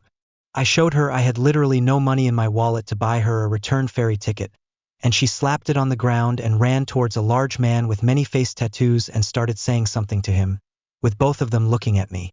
I didn't know if this girl was making up something about me to get me in trouble, asking this buff man that looked like he was in a gang to beat me up, or just having another temper tantrum and gonna talk to a new guy to make me mad, but I didn't want to find out. At this point, I grabbed my wallet and made a mad dash for the hostel. My phone was at 2% and I noticed I was very late, with only 10 minutes until the ferry arrived. I ran faster than I've ever ran to this day, half running for my life and half running to make sure I didn't miss the ferry. I get close to my hostel and get a call from my friend. I pick up the call and my phone dies, so I don't even know what time it is. I sprint into the dorm room, open the door to see my friend packed and ready to go. I never even unpacked, so I just grabbed my bag and shoes and headed out. I knock out as soon as I board the ferry and take a much-needed nap. A few lessons learned from this experience. Never drink too much, especially in a foreign country, just because it's cheap. A sober me never would have done this anywhere in SE Asia. I know I mentioned I had LSD in my bag. This was for taking in a national park in Thailand that sells mushroom shakes and is very okay with psychedelics. Never let horniness take over. Try and ask yourself, would I do this if I wasn't horny? I walked out after my mom accused me of mocking my dead sister. My 20F sister Amy, 26F, was diagnosed with leukemia when she was only 9 years old after a year of many misdiagnoses. I was only 3 years old back then, so I barely witnessed it, but it left a deep mark on our family. I always liked my sister, but we were never very close because we had always been polar opposites, as she was an introvert, shy, and understandably very sensitive, while I was a bubbly, hyperactive child. I would always want to play with her even when she wasn't feeling it, and I'm sure my insistence hurted her feelings more that once. But we moved past it. However, with the years she became hermetic, and after I moved out to go to college at 18, we stopped talking entirely. Around 5 months ago, my parents called me to tell me her cancer came back. I was in the middle of my college semester, but I decided I did not want to be barely a witness, and I would be there. Immediately after finishing an important exam, I went to the hospital. First, she did not want me to see her like that, but I convinced her. Knowing her, I avoided heavy conversations and instead focused on making her laugh, telling funny stories and playing with the Snapchat filters on my phone. I just wanted her to feel normal. Unfortunately, the cancer was aggressive and the hospital lacked the proper resources to treat it, so she ended up passing away 6 weeks after her diagnosis. To be honest, her death didn't emotionally affect me much. Not as much as it did to my parents. My mom was so devastated she started to talk to her, as if she was still there, and my dad was sad too. I felt really sorry for them, so I moved in for a few weeks to try and help organizing my sister's belongings, planning the funeral and doing chores for them, all while juggling with my exams. One day I needed to go to the bookstore to use their copier, so I told my mom and she asked me why with a suspicious look. Confused, I told her I was just going to print school stuff, but her look didn't drop. I asked her what was it and she said, completely straight-faced, out of the blue, "I thought you were going to print the pictures you took of your sick sister and plaster them all over your form to get a laugh with your brain-dead college clique." I was shocked. I couldn't believe my own mother would accuse me of something so vile and evil when I had been nothing but supportive to my whole family during this entire ordeal, and she knew very well I had never, ever, done something remotely as cruel to my sister or anyone. She was like a stranger. I took a deep breath as I didn't want to bother making a scene and calmly said, "That was incredibly inappropriate. I am deeply hurt and offended that you can even suggest such things when I have been nothing but supportive to my sister and the family. Now I'm going to go back to college as I don't feel comfortable sharing a house with you, and I don't know if I ever will, but you and Dad can still contact me if you need any help with the paperwork." Then I left. After that, I texted my confused dad about why I left so suddenly, and he immediately took my side. He left the house too without saying when he would go back. My brain-dead college clique have been nothing but supportive. However, my mom keeps calling, accusing me of abandoning her and being a monster. She shared morbid details about my sister's death, like saying I wasn't there when my sister cried of embarrassment when she had to get her diaper changed, and that she has a crisis and tried suicide. A lot of personal stuff I don't think Amy would have liked her to share, but now that I know them, I understand why my mom is so traumatized and now she is alone. Still, I don't know if I can forgive her. Am I the asshole for telling my fiancé that his cousin's girlfriend is not welcome in our new home? I, 26F, have been with my fiancé, 27M, for 5 years now. Early on in our relationship, he and his cousin, Steve, 30M, decided to purchase a house together as co-owners. It was a fine arrangement, and for a while things were smooth. They lived there together along with my fiancé's sister and another cousin. But things started to shift around 2 years ago, when Steve began dating a woman who quickly became a fixture in the house. After only 4 months of dating, Steve's girlfriend moved into the house without consulting anyone. This came as a huge surprise to everyone because it wasn't discussed or agreed upon by the people already living there. Her arrival set off a number of problems that have escalated over time. She doesn't work, she isn't enrolled in school, and she doesn't contribute to any of the household expenses. Most of her days seem to be spent reorganizing common areas of the house while being glued to her phone, constantly talking to Steve. What's worse is her controlling behavior. She's very invasive. She regularly goes through Steve's phone, listens in on all his conversations, and makes sure that he's always by her side or on the phone with her. She practically keeps him under surveillance, to the point where he's never really alone, not even when he's at work or driving in the car. At first, Steve's girlfriend seemed to be the sweet, friendly type, and everyone was willing to give her a chance. But it didn't take long for her true colors to show. Over time, she began isolating Steve from the rest of us, subtly pushing family members out. She convinced Steve to ask my fiancé's sister and their other cousin to move out, leaving just her, Steve, and my fiancé in the house. She then started making my fiancé feel like an outsider in a house he co-owned. It's now at the point where she's even planning for her brother to move in after she managed to have Steve push his own family out. Her passive-aggressive behavior is draining. For example, she labels shared items like the salt with her name so no one else is allowed to use them. She constantly rearranges the shared spaces, putting things where they don't belong, and she completely ignores me when I visit. When Steve isn't around, she stays hidden in her room and acts cold, distant, and dismissive. It's clear that this is her true nature. She's only sweet when Steve is present, but when he's not around, she shows her true, rude colors. Some family members have already raised concerns to Steve about his girlfriend's controlling and disrespectful behavior, but he's refused to take action. He insists that he loves her and turns a blind eye to the situation, even though it's clear she's the instigator. While I believe she's primarily responsible for the way things have gone, I also think Steve shares some of the blame because he's enabling her behavior. Recently, Steve convinced my fiancé to sell his share of the house, so now we're in the process of moving out in a week. While I am relieved to be leaving, I now find myself facing another issue. I told my fiancé that I don't want his cousin's girlfriend anywhere near our new home. I've made it clear that I'm fine with Steve visiting, but I absolutely do not want her there. If she couldn't show us basic respect while living in a house that my fiancé co-owned, I don't think it's appropriate to allow her into our new space, where we should feel safe and respected. I don't want to stir the pot or create unnecessary drama, but I also refuse to let her continue disrespecting us, especially in a home that we're trying to make our own. My fiancé is caught in the middle because he wants to keep the peace with Steve, but I'm firm about this boundary. I don't feel like I'm asking too much, but my fiancé thinks I might be overreacting. So, am I the asshole for saying I don't want Steve's girlfriend in our home? Am I the asshole for telling my boyfriend it didn't look like he knew how to brush his teeth? I, 19, have been dating my boyfriend, 20, for almost a year. Recently, there's been something that's been bothering me more and more, and I'm not sure if I overreacted. I have OCD, and one of my biggest issues is being sensitive to smells, especially body odor. I can't stand any kind of bad smell, and I take hygiene very seriously. It might sound goofy, but it's a big deal for me, which is important to understand for context. My boyfriend is an avid cannabis user, and while I smoke with him, I've noticed something else lately. When we first started dating, I mostly smelled the weed on him, and I wasn't thrilled about it but knew it was something I'd have to adjust to. But after a while, I noticed another smell. It wasn't the weed, but something else, something strange.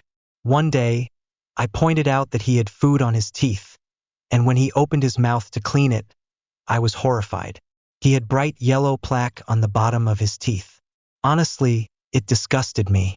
I felt like it was something I couldn't ignore because it was a serious hygiene issue, so I started trying to help him out in subtle ways. I got us both matching mouthwashes, tongue scrapers, and a water flosser, and suggested that we could combine our routines to make it easier. I tried to make it sound casual, but the truth is I just needed his teeth to be cleaner. But it didn't really get better. His teeth seemed to be magnets for food, and every time I noticed something, I would point it out. He'd wipe it away, but the more I pointed it out, the more frustrated he got. He started to get embarrassed, and even though I'd always tell him privately, I could tell it was bothering him. I understand how it might come across as rude, but honestly, I don't want to kiss someone and end up with crumbs or food particles in my mouth, especially if they've been sitting there for a while. The other day, I noticed he had food on his teeth again, and when he wiped it, I saw that his gums were bleeding. I asked him why he was wiping so roughly, and he said he wasn't. That's when I noticed the weird smell again, so I asked him if he brushed his gums. He said he did, and that's when I, in a moment of frustration, blurted out, "Are you sure?" I couldn't take it back after that. He immediately asked what I meant, and I just told him the truth about the smell, the plaque, and the sticky feeling I sometimes get when kissing him. He got upset and told me I was rude for saying he didn't know how to brush his teeth and that plaque was normal. I said yes, it's normal, but his plaque was yellow and built up in a way that seemed like it wasn't being dealt with. He told me I was focusing too much on something so small, but I told him that cleanliness is really important to me. Now he's mad at me, and I'm not sure if I went too far. I don't think I was rude or wrong, but I also know I may have crossed a line. So, AITA for telling him it didn't look like he knew how to brush his teeth? Am I the asshole for telling my brother to flush the toilet he used? I 19F, live with my mom, 50SF, and my brother, 17M.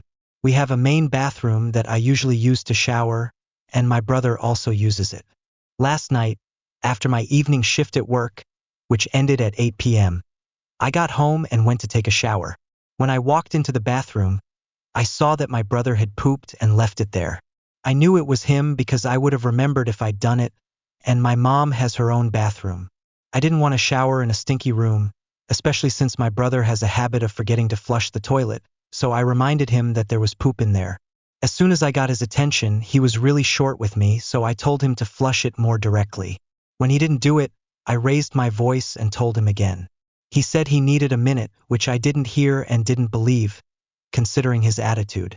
He also told me not to go into his room, which I wasn't doing. Here's where I might have been in the wrong. I went to his doorway and told him again.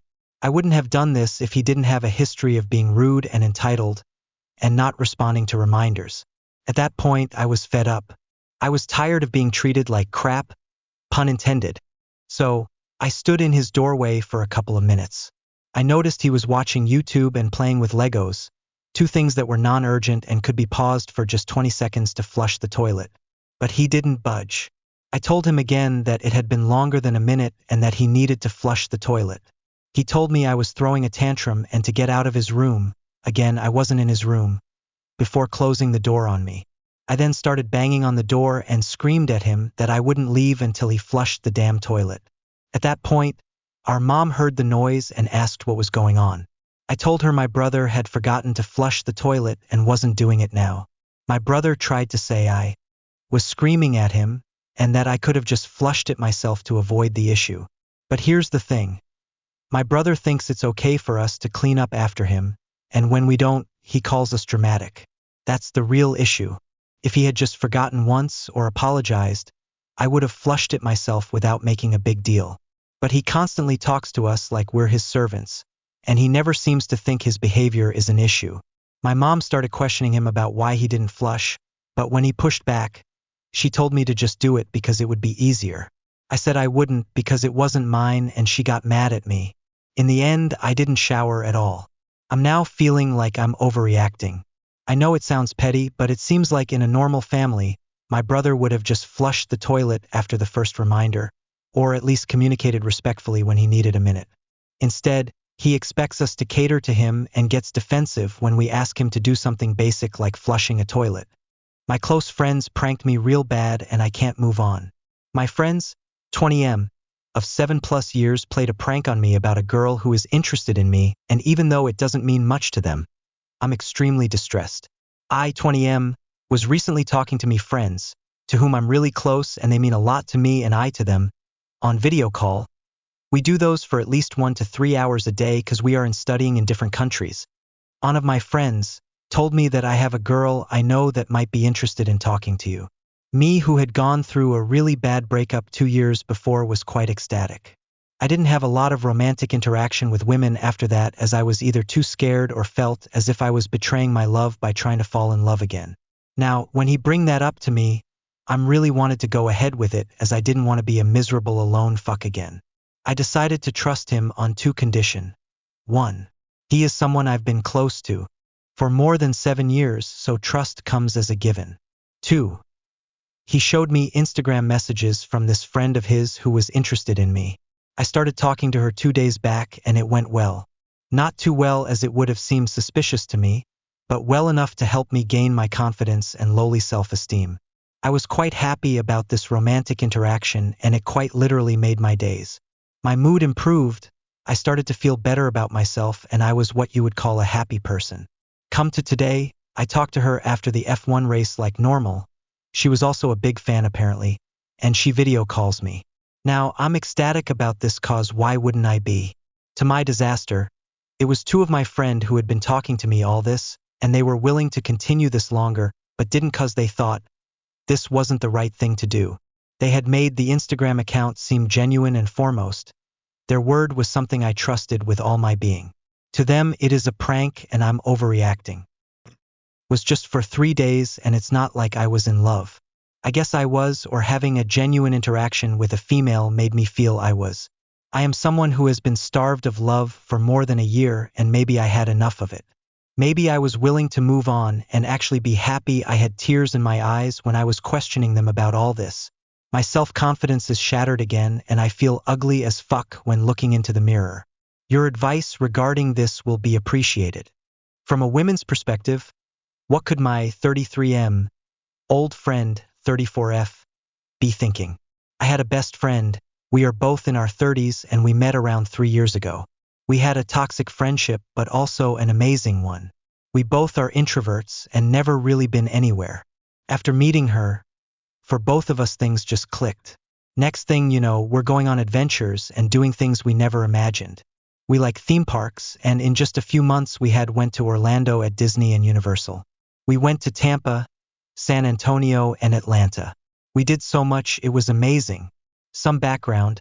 She was 31 when I met her and had never gone anywhere except to pay bills, run errands, etc., and she has never been in any relationship. I was 30 at the time and also have never been in a relationship. So as you can expect, our friendship didn't have the maturity it needed. Fast forward a little bit and I had started to develop feelings. If you're still reading this, you probably was expecting this. She wanted only to remain friends, but everything we were doing was like a couple. Think this was more of the fact we just didn't know better. But she admits also she is fearful avoidant, and I was thinking maybe that with ambivalence? So it was toxic, in that I became jealous and manipulative while she was angry and insulting. But she always was comfortable with me. She wants someone who gets her and doesn't want to feel alone in this world. Over the course of these few years, we would end it then be right back together, again toxic. But recently, in March, I guess she really had enough. We haven't been anywhere together since then. Now when I ask, she tells me no, it wouldn't be good. I ask her why, and she says she doesn't want to relive the past. That she's single and happy now, and I didn't realize I was bringing her such stress. Her mother states like her going back in her shell. IDK if this is of any importance, but she pays attention to this kind of stuff, that she is an ISFP and fearful or anxious avoidant and also Gemini. When she had me take the test, I was INFP and ENFP, and anxious attachment and Scorpio. This last part is only to inform because this is what she follows. And every time I see her in public, she is the same warm girl as far as like gestures go. Like I can be touchy-feely with her, always was, and she didn't mind from me but only from me, and she would be laughing and happy. Like trying to contact her, it would be cold, and even her family would want to see me but be like she said no. But when I would talk with her whenever I'd see her, she'd always go back to friend mode per se, and I feel as she is forcing herself to not give in to a friendship. Because like I said, when we talk it's like we never stopped and she goes on rambling, but she says no when I try to get in contact with her and wants me to go away. Almost like two different people. My main reason for coming here is to get guidance on this issue. I'm not here to bash because I've done a lot of wrong. I am just seeking from other women, what might she be thinking? Why is she like, let go and move on and not responding, saying she wants to move on, but at the same time it's like it never stopped when we see each other in public? TLDR, what may could be going through my old friend's head, and what can I do or sure do going forward? Boyfriend, 31M, seems unsure about relationship after I, 28F, told him I was hurt. I'm 9 months pregnant. I'm really shaken up right now, and I don't know what to think about where my relationship is heading. I'll try to keep it brief, but I need some perspective. The other night, my boyfriend and I were going through old photos of me, and when we came across one, he said, "What happened?" I immediately interpreted this as, "Wow, you used to look good. What happened?" Because it felt like a dig at my appearance, which hit me hard. I'm 38 weeks pregnant, and honestly, I've been feeling really self-conscious about my body lately. His comment just felt cruel and thoughtless. I couldn't shake how hurt I was, and I carried that feeling with me throughout the day. When I came home from work the next day, I finally told him that I was upset. He apologized right away, but when I asked him why he thought I was upset, he seemed confused, almost as if he didn't understand what he had done wrong. I don't think he really grasped it. As we settled into bed that night, we started talking about it, and although the conversation was tense, it wasn't toxic. There were no raised voices, no insults, just the kind of emotional conversation you might expect from a couple when one person is hurt. Eventually, he said that he didn't mean it that way and he apologized again. I was ready to move on and asked him how he felt about the conversation. That's when he completely blindsided me. He told me that after our talk, he felt worse, that he was now afraid of me, and that he saw a totally different side of me. He said he didn't understand how I could be so upset over something so small for an entire day, and that he didn't know how to look at me moving forward. I was stunned. I never expected him to react that way. I thought the apology would have been enough, and I assumed we'd be able to resolve it. When I tried to push for some resolution, he told me there was nothing to resolve and that the damage has been done. This is what's been keeping me up at night. What does that even mean? What damage is he talking about? I'm 38 weeks pregnant, and we've been in a stable, loving relationship for years. We have a child on the way. And now, all of a sudden, he says he doesn't know how to look at me anymore? I'm confused and hurt by how his reaction seems to suggest that he doesn't see a future with me.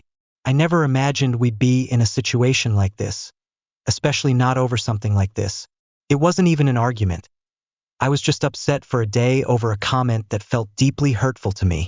I don't know where we go from here, and I'm honestly preparing for the worst. I've been reflecting on everything, and I'm struggling to understand if I overreacted, but it just feels like he's making something so small into something much bigger than it ever was. I can't help but feel like his fear of me is a red flag, and now I'm worried about how this will affect our family and the future we were building together. Before anyone asks, we've had a really solid relationship, at least I thought we did. We have the same values. We enjoy each other's company, and we're very affectionate. In the entire time we've been together, we've had only 3 arguments, with this being the 3rd. I truly didn't think this would lead to something like this. Boyfriend, 31M, lied and cheated throughout our 30F relationship.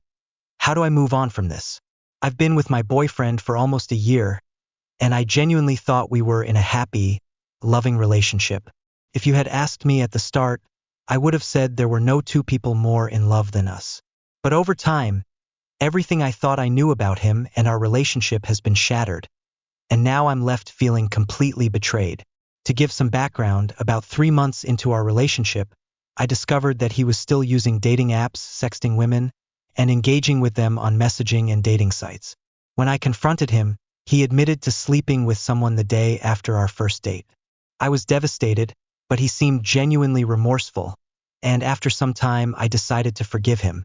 I believed in us enough to try and move forward. However, things didn't stop there. Over time, I found out more painful truths. He was looking at porn and staring at other women in front of me, which hurt me deeply. He apologized, said he would stop, and again I forgave him. Despite all this, I couldn't shake the feeling that there was more he hadn't told me. Every time I brought it up, asking him to be honest about things that had happened early in our relationship, he would deny it and make me feel guilty for even asking. I kept pushing for the truth, and last night, he finally admitted something that completely destroyed me. He confessed that, 2 months into our relationship, when we were exclusive but not officially together, he got drunk at some girl's house, had oral sex with her, and slept in the same bed. He insisted there was no actual sex involved, but honestly, I can't trust that. His past lies make me doubt everything. And that wasn't all.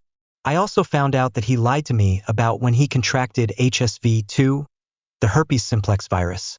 Early on in our relationship, he had an outbreak and pretended not to know what it was. He claimed he got tested and told me he must have caught it from some girl he met before me. That was also a lie. He's had it for years, and now I've been infected. He admitted he never told any of the women he slept with about his condition because he used a condom. But that's not all either. He also confessed that he had paid for sex with prostitutes not just once, but on multiple occasions, even up until a month before we met. I feel utterly betrayed. I am sick to my stomach thinking about everything he has done behind my back. I am filled with hate and resentment towards him, and I don't know how to rebuild myself after this. I feel scarred for life. Everything I thought was real between us now feels like a lie. I can't trust him, and I feel so lost. Should I leave the man I love for the possibility of better? Needing advice on what I should do. Hi everyone. I'm reaching out because I feel like I'm stuck in a really difficult position, and I could use some advice on what to do next. I, 28F, have been with my boyfriend, 31M, for 5.5 years. We live together in a house that he owns, and we've got 6 pets. We both work full-time, and we share many hobbies. When we first started dating, things were amazing. Communication was easy. We had so much fun together, and our dreams aligned perfectly. We talked about getting married, having kids, owning a house, and all the typical life goals. But the last year has been a huge shift, and I'm feeling lost. I can't help but think that I'm not happy in this relationship anymore, even though we've built so much together.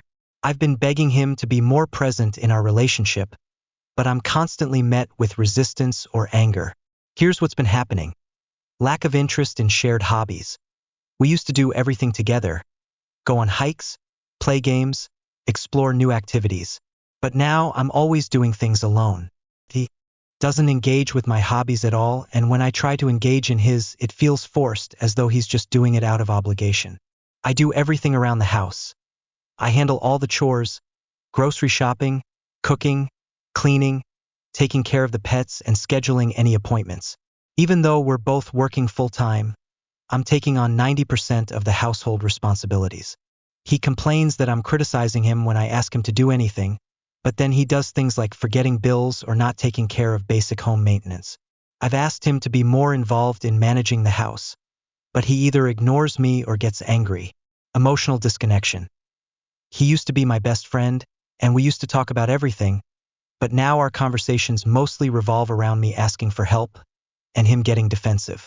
I feel like I'm constantly begging for him to be present, and he only makes the effort for a short time before falling back into his old patterns. He doesn't plan dates anymore, and even when we do go somewhere, I'm the one organizing everything. Lack of communication and accountability.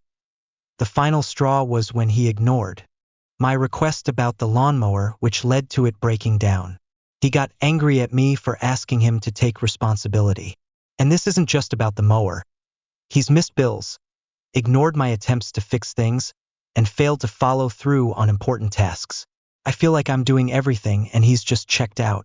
I feel exhausted and undervalued. I've tried talking to him about all of this calmly, patiently, and with a lot of love. We've even gone to therapy together. But nothing seems to change. He'll make an effort for a little while, but eventually it always falls apart. I've tried to accommodate him, but it feels like nothing is ever enough.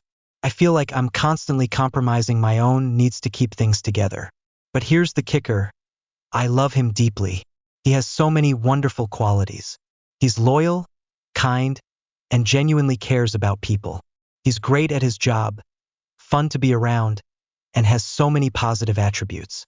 When things were good, they were really good. He's always been great with our pets and with kids. And when we go out together, I remember why I fell in love with him. I know that he has so much potential, but I'm not sure how to bring him back to where we were, or if I even can. So I'm at a crossroads. I'm torn between leaving him for the possibility of something better or staying and hoping that he'll change. I'm so scared of walking away from the person I thought I'd marry, but I also feel like I'm losing myself in this relationship. I don't know what to do. I guess I'm just looking for advice or stories from anyone who has been through something similar. How do I know if I should leave for the possibility of better, or if I should keep fighting for what we once had? Should I hold out hope that things will improve, or is it time to let go? Mi hermana consentida abandonó a sus 3 hijos, así que yo los crié. Años después, me ofrecieron dinero como agradecimiento, pero ella lo exige. Hola, tengo 48 años, femenino, y mi hermana menor, Diana, tiene 46 años, femenino. Diana y yo nunca nos llevamos bien de pequeñas.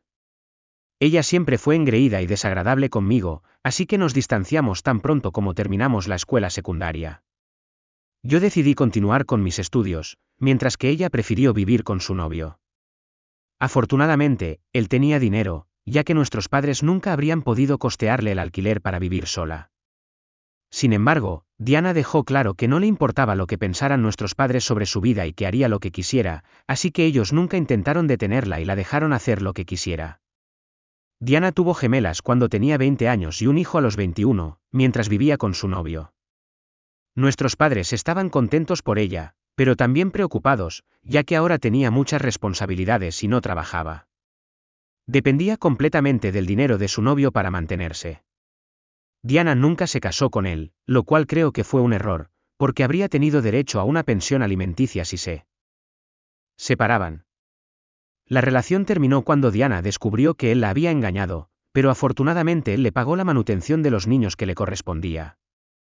Sin embargo, decidió no ser padre y renunció a sus derechos parentales. Las gemelas tenían 3 años en ese momento y mis sobrinos solo 2. Después de eso, Diana se quedó completamente sola y necesitaba toda la ayuda posible para mantenerse. A pesar de nuestra relación tensa, decidí ayudarla, principalmente por presión de nuestros padres. En ese momento yo ya tenía un trabajo decente, pero no suficiente para mantenerlos a los 4. Sin embargo, mis padres y yo enviábamos un poco de dinero cada mes y lograban sobrevivir. Ella luchó durante los primeros meses porque no tenía título ni experiencia laboral. Tuvo que empezar desde abajo y trabajar mucho para salir adelante, pero esto fue difícil porque también tenía que cuidar a sus hijos y no podía simplemente dejarlos en casa. Contratar una niñera era caro, así que se veía obligada a depender de mí o de sus amigos. Nuestros padres también trabajaban y contribuían económicamente, pero no podían quedarse en casa con los niños. Yo estaba en la misma situación que ella, pero Diana no tenía amigos dispuestos a cuidar a sus hijos mientras ella trabajaba, ya que todos tenían sus propias vidas y trabajos. Como resultado, se limitó a trabajos de salario mínimo con horarios flexibles, lo que le permitía regresar rápido a casa sin tener que pagar una niñera por largo tiempo, lo cual habría sido demasiado caro. Esta situación duró varios años, y creo que Diana comenzó a resentir a sus hijos porque los veía como obstáculos para su éxito. Ella decía que eran lo único que le impedía avanzar. De vez en cuando les hacía visitas, no por ella, sino por los niños, para asegurarme de que estuvieran bien. No tenía una buena relación con ella, pero no era tan cruel como para permitir que unos niños inocentes sufrieran por las malas decisiones de su madre. Así que mis padres y yo nos asegurábamos de que los niños estuvieran bien. Siempre se quejaban de cómo los trataba Diana. Ella los regañaba por cualquier cosa y les pegaba solo por ser niños y tratar de divertirse. Era una existencia horrible para todos, y yo esperaba poder ayudarles sacándolos de allí y quedándome con ellos, pero no podía, ya que ella era la madre legítima y no tenía autoridad legal sobre ellos. Además, recibía manutención de su ex y estaba haciendo todo lo posible por sobrevivir. Me sentía mal por ella, pero aún peor por los niños. Diana empezó a salir con otros hombres, lo que empeoró las cosas. Cada vez que una relación terminaba, ella les echaba la culpa a los niños. Estaba convencida de que sus parejas la abandonarían al descubrir que tenía 3 hijos. Creo que esto se debía a que nunca mencionaba a sus hijos al principio de las relaciones, solo lo hacía después de un mes o 2, lo que parecía deshonesto. Intenté explicárselo varias veces, pero ella estaba convencida de que la rechazaban por ser madre de 3 hijos. Les hacía burla y les recordaba cómo su padre la había dejado, amenazando con dejarlos también si no se comportaban. Los niños le tenían miedo, y su infancia estuvo marcada por el narcisismo de su madre. Esto continuó durante años. Varias veces pensé en llevarme a los niños y huir con ellos, pero no podía. No podía pedir la custodia ni denunciarla porque, aunque sus acciones eran incorrectas, no justificaban que le quitara a los niños. Así que la situación permaneció así, y los niños solo estaban agradecidos de tenerme en sus vidas. Mis padres ya eran demasiado mayores para ser sus amigos, pero yo siempre estaba allí cuando me necesitaban. No podían hablarle a su madre sobre sus problemas, pero siempre podían acudir a su tía, lo que hacían cada vez que tenían problemas con la escuela o con Diana. Apreciaba mucho su confianza. No es sorpresa que, al cumplir los 18 años, decidieran dejar la casa de su madre y mudarse conmigo. Ahora que ya no eran niños, podían elegir dónde vivir y con quién, y eligieron estar conmigo. Diana claramente no estaba contenta y tenía mucho que decir al respecto. Dijo que había malgastado 18 años de su vida criando a esos niños, solo para que ellos la abandonaran al final. Fue muy desagradable, me dijo que si quería criar a sus hijos tan mal, debería haber intervenido antes, en lugar de tomar el control después de que el trabajo ya estaba hecho. Quería decirle que ella realmente no los había criado, que ellos se habían criado a sí mismos, porque ella estaba casi siempre trabajando o saliendo con hombres que finalmente la dejaban. Después de enterarse de que tenía 3 hijos, ella no sabía cuáles eran sus prioridades, y era evidente por qué las cosas resultaron como resultaron. Los niños eligieron a la persona que realmente estuvo allí para ellos, sobre la que siempre los torturó y regañó. Como no pudo encontrar a nadie y estaba miserable en su vida, era claro que no entendía que los estaba dañando, porque ella misma sufría. Sin embargo, no quería frotárselo en la cara, porque sabía que debía ser doloroso para ella, lo que explicaba por qué estaba reaccionando así. Así que me callé y dejé el tema. Después de eso, no volvimos a comunicarnos. Sus hijos optaron por dejarla y vivir conmigo, y Diana también decidió cortar lazos con todos nosotros y dejar de hablar con cualquiera, incluidos nuestros padres, lo cual fue extraño, porque ellos no habían hecho nada para merecerlo. Creí que el hecho de que no eligieran su lado contra mí, cuando mis sobrinos decidieron vivir conmigo, la molestó, así que los cortó también. Han pasado 7 años y todos están bien ahora. No sé qué ha estado haciendo Diana, pero sé que sus hijos están bien. Mi sobrino asistió a la escuela de medicina y ahora es pediatra. Una de mis sobrinas tiene un título en literatura y ahora es profesora, y su hermana gemela tiene una peluquería. Los ayudé a obtener préstamos para sus negocios y los financé lo mejor que pude. Estoy muy orgullosa de ellos porque han llegado muy lejos desde su hogar anterior. Ahora viven por separado. Estuvieron conmigo solo 4 años, y ni siquiera se puede decir que vivieron conmigo, porque en su mayoría estaban en la universidad y solo regresaban de vez en cuando. Creo que no querían regresar a la casa de Diana, donde no se sentían queridos. Han pasado 2 años desde que todos se mudaron, y estoy muy feliz por ellos. Nunca esperé nada a cambio por lo que hice, porque realmente creí que era lo correcto. Eran solo niños, y no importaba lo malas que fueran las cosas entre mi hermana y yo, nunca podría ser cruel con ellos. Siempre he tenido un cariño especial por ellos, especialmente porque nunca tuve hijos ni me casé. No era lo mío, pero por ellos quise estar allí como una figura parental, porque su padre no estaba, y todos sabemos cómo era Diana. Ellos necesitaban a alguien, y mis padres ya eran demasiado mayores para ese papel, así que di un paso al frente. Eso fue todo lo que hice. Nunca anticipé nada a cambio, pero estoy agradecida de que sean el tipo de hijos que creen que merezco un regalo de agradecimiento por lo que hice, aunque no creo que fuera algo que requiriera compensación. Aprecié su gesto. Hace una semana, celebré mi cumpleaños número 48 con mis amigos y familiares, incluidos mis sobrinos. Pasé un gran momento, y mi sobrino fue tan amable de organizar todo para mí, a pesar de que yo quería pagar por todo. Él insistió en cubrir los gastos porque ahora gana lo suficiente para hacer cosas por mí y mostrar su agradecimiento. Después de la fiesta, los 3 se sentaron conmigo para hablar. Me dijeron que ahora que todos estaban financieramente establecidos, querían expresar su gratitud escribiéndome un cheque colectivamente. Intenté explicarles que no era necesario, porque todavía estaba trabajando y podía mantenerme, pero insistieron. Dijeron que no se trataba de saldar una deuda que nunca podrían pagarme por lo que había hecho por ellos, ya que no se trataba de dinero, sino de la motivación y la fe que les había brindado, algo que nunca podrían pagar completamente. Este fue su intento humilde de mostrar su aprecio. Estuve muy conmovida por su acto genuino y quise compartirlo en las redes sociales. Solo quería darles las gracias por todo lo que estaban haciendo por mí. Mi hermana y yo no habíamos hablado en años, así que no pensé que le importaría. Estaba bloqueada en todas las plataformas y asumí que no lo vería, así que me sentí tranquila. Diana nunca se había interesado por nosotros ni por el bienestar de sus hijos después de que se mudaron de casa. Es cierto que fueron ellos quienes se distanciaron primero de ella y se mudaron conmigo, pero eso fue su culpa. Lo mínimo que podría haber hecho era mostrar interés en sus vidas y tratar de ser una figura materna para ellos para enmendar sus errores, pero, para ser honesta, no parecía importarle la pérdida de comunicación, así que supuse que estaba bien. Después de esa publicación, recibí una respuesta de ella hace unos días. No lo esperaba, porque como mencioné, no habíamos hablado en 6 años. Sin embargo, debería haberlo anticipado, ya que en cuanto se dio cuenta de que sus hijos estaban financieramente estables, empezó a olfatear como un sabueso para ver cuánto dinero podría obtener de ellos. En su respuesta, dijo que había visto mi publicación y quería hablar sobre sus hijos. Reconoció que había cometido errores en el pasado y no había sido una buena madre, pero sentía la necesidad de intentarlo de nuevo. Dijo que los había extrañado mucho durante los últimos 6 años.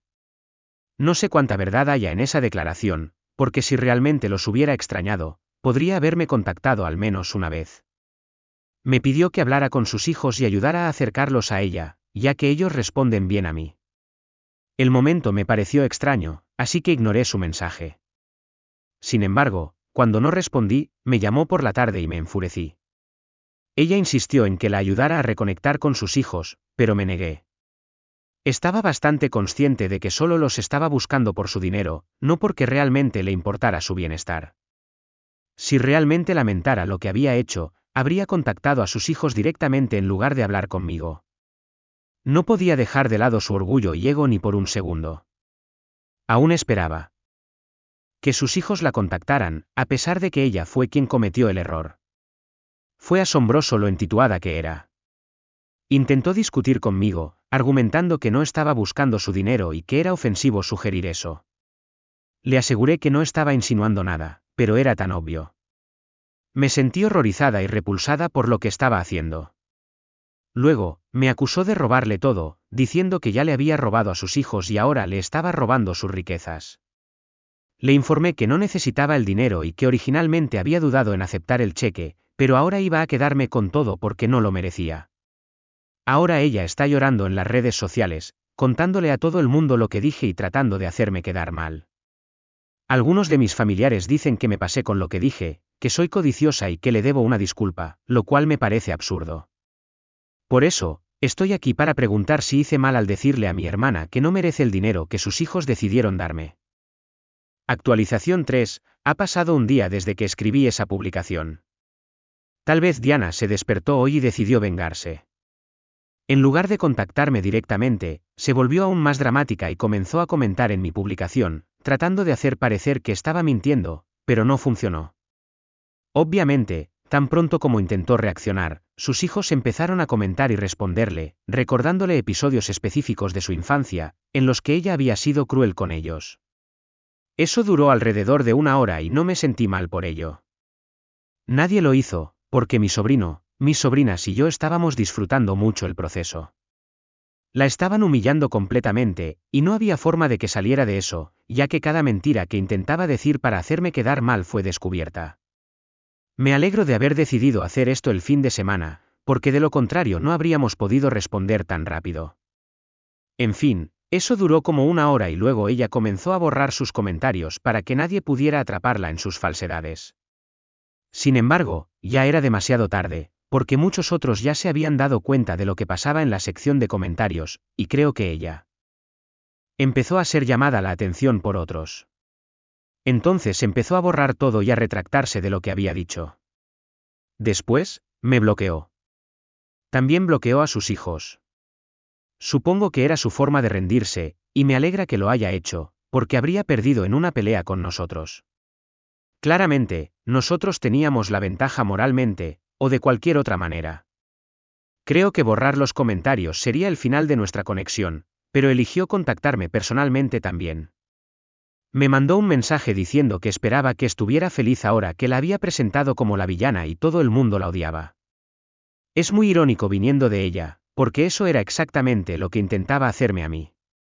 Ella lo empezó, y ahora que yo quise devolvérselo, no pudo aceptarlo. No entiendo por qué las personas intentan hacer drama cuando saben que no pueden recibirlo de vuelta. Simplemente, no causes drama si no quieres ser responsable de las consecuencias. De todas maneras, ignoré ese mensaje, y así es como vamos a proceder el resto de nuestras vidas, porque ya no vale la pena nuestra atención. Ella misma lo ha demostrado. Gracias por leer. Si aún no te has suscrito, por favor hazlo y activa la campanita de notificaciones para estar al tanto de más historias impactantes de la vida real que están ocurriendo a tu alrededor. Update 2. I have a big update to share today. Since both my mom and Claire refused to acknowledge any fault for their actions, I felt I needed to teach them a lesson to leave me alone for the rest of their lives. I took their advice and wrote a detailed email to each member of my family, explaining why my sister was going through a divorce. I didn't hold back in detailing her affair with her boss and how she destroyed her husband's trust when he found out. But I didn't stop there. I also highlighted how my mom canceled my baby shower out of embarrassment over my sister's life choices and her reluctance to confront anyone. I wrote the email carefully, making sure every word would make them feel the anger and frustration they made me feel. I felt completely justified in my actions when I hit send. That email was my way of defending myself and showing everyone the truth behind the facade my mom and sister were trying to keep up about our perfect family. As you can imagine, my mom and sister reacted exactly as I anticipated. They started calling me furiously, leaving me voicemails, full of accusations. I consciously chose not to answer, letting their calls go to voicemail so I could listen later. Mom kept texting, insisting I send another email to retract my statements and emphasizing that I shouldn't embarrass my poor sister, but I ignored her. I'm sure both of them are getting calls from the family trying to verify the details in my email. I don't regret what I did. I'm sure my mom will think twice before interfering in my life again. Surprisingly, that's not all. My maternal grandparents also tried to contact me. They must have read my email and were clearly upset about me exposing my sister. Despite their attempts to reach me, I ignored their calls for my own peace of mind.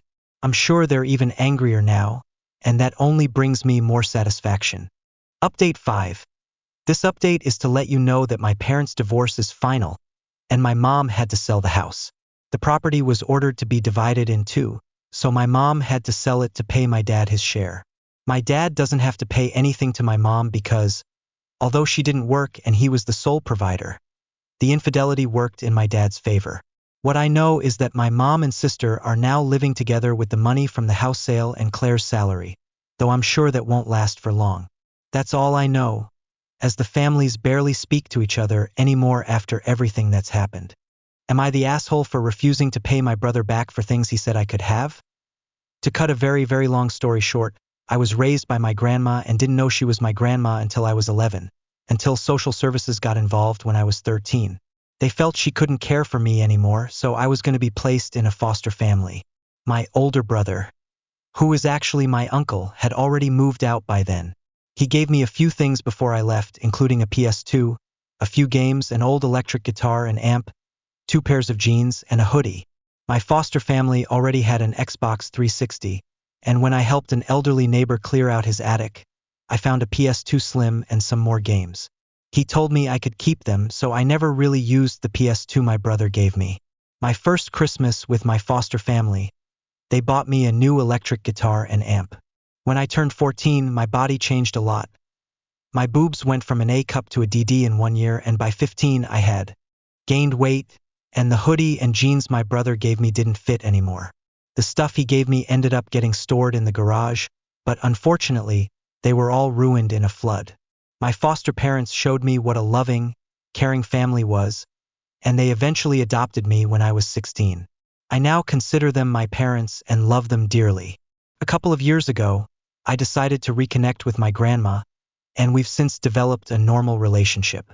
She seemed genuinely remorseful for not being involved in my life. I hadn't seen my brother until recently when he showed up while I was visiting her. At first, it was nice catching up, but then he said, "So, can I have my stuff back now?" I asked what he meant, and he listed the items he gave me: the PS2, the games, the clothes, and the guitar. I reminded him that he said I could have those things, so I considered them gifts. He told me, "Look, I only gave them to you because I felt sorry for you.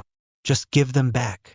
I explained that everything had gotten damaged in the flood, but he got angry and said, "Typical. If you weren't such a screw-up, you wouldn't have been put into care in the first place. You owe me for all that stuff. About £600. I laughed and said, "No way am I paying you that much. If you really want the PS2 that badly, I have a slim version you can have, even though I'd like to keep it. But I'm not paying you a single penny." He called me a fucking bitch and an asshole before storming out. My grandma said, "Don't worry about him. I'll make sure he doesn't come around again. I work as a barista, and with the cost of living crisis, I barely have enough money to buy Christmas presents for everyone this year. £600 is unattainable for me, but I'm wondering, am I the asshole?" He never explicitly said he wanted everything back, but he never said they were gifts either, just that I could have them. Would I be the asshole if I tell my roommate to put the cat box in her room? Here's the situation. I, F20s, have a dog, and my roommate, F20s, has a cat. We both agreed when she moved in that she would put one litter box in the living room and one in her room to follow the N+1 rule for cat ownership. I agreed to having the living room litter box, even though I really hate litter boxes. I find them gross and I didn't want one in the shared space. But I figured I could compromise, since we were just getting to know each other and I didn't want to be difficult. Fast forward a bit.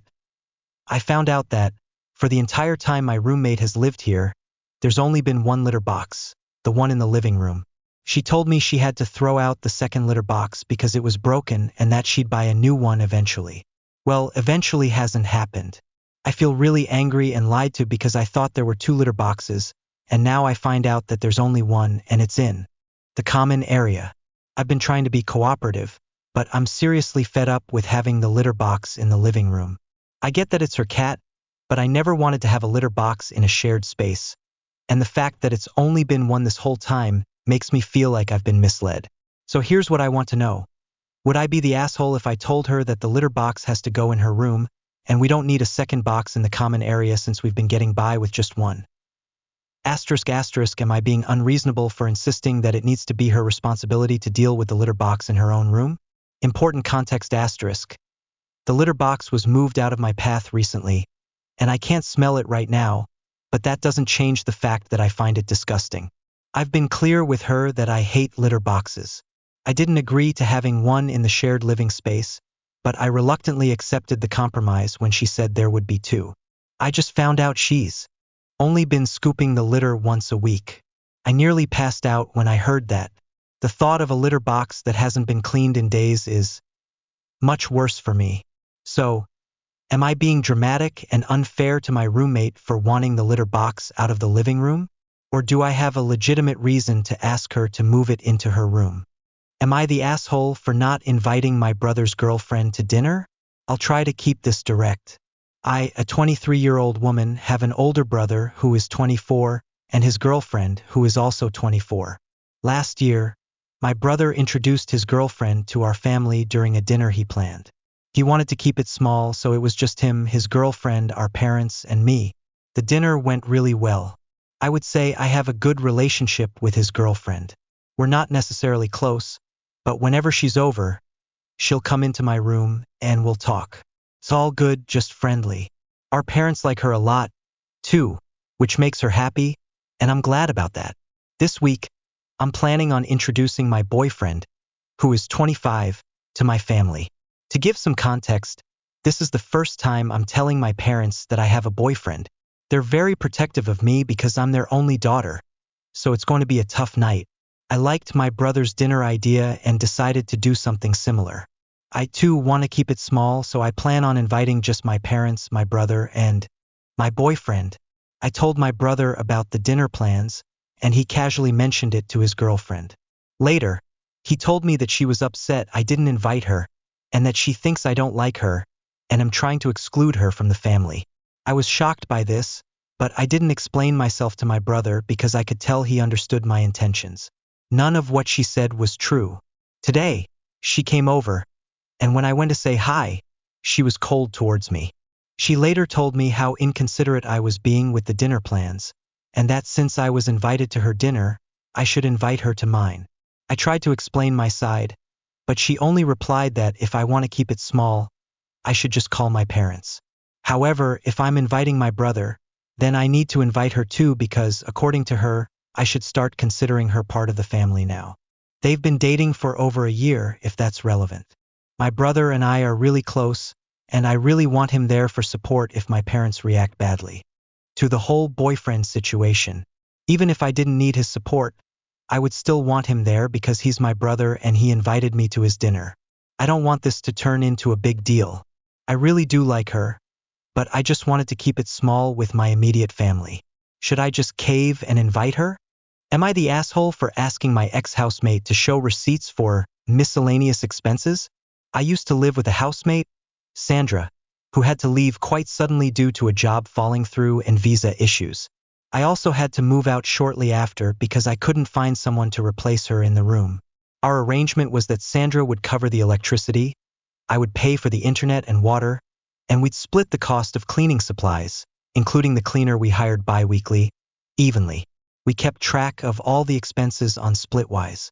Sandra moved out at the end of September, and now it's December. I've been chasing her since the end of October to settle up, as our lease officially ended and we had a few small things to finalize. Sandra kept saying she needed to update the Splitwise for the cleaning supplies and miscellaneous things she had purchased earlier in the year and had forgotten to add.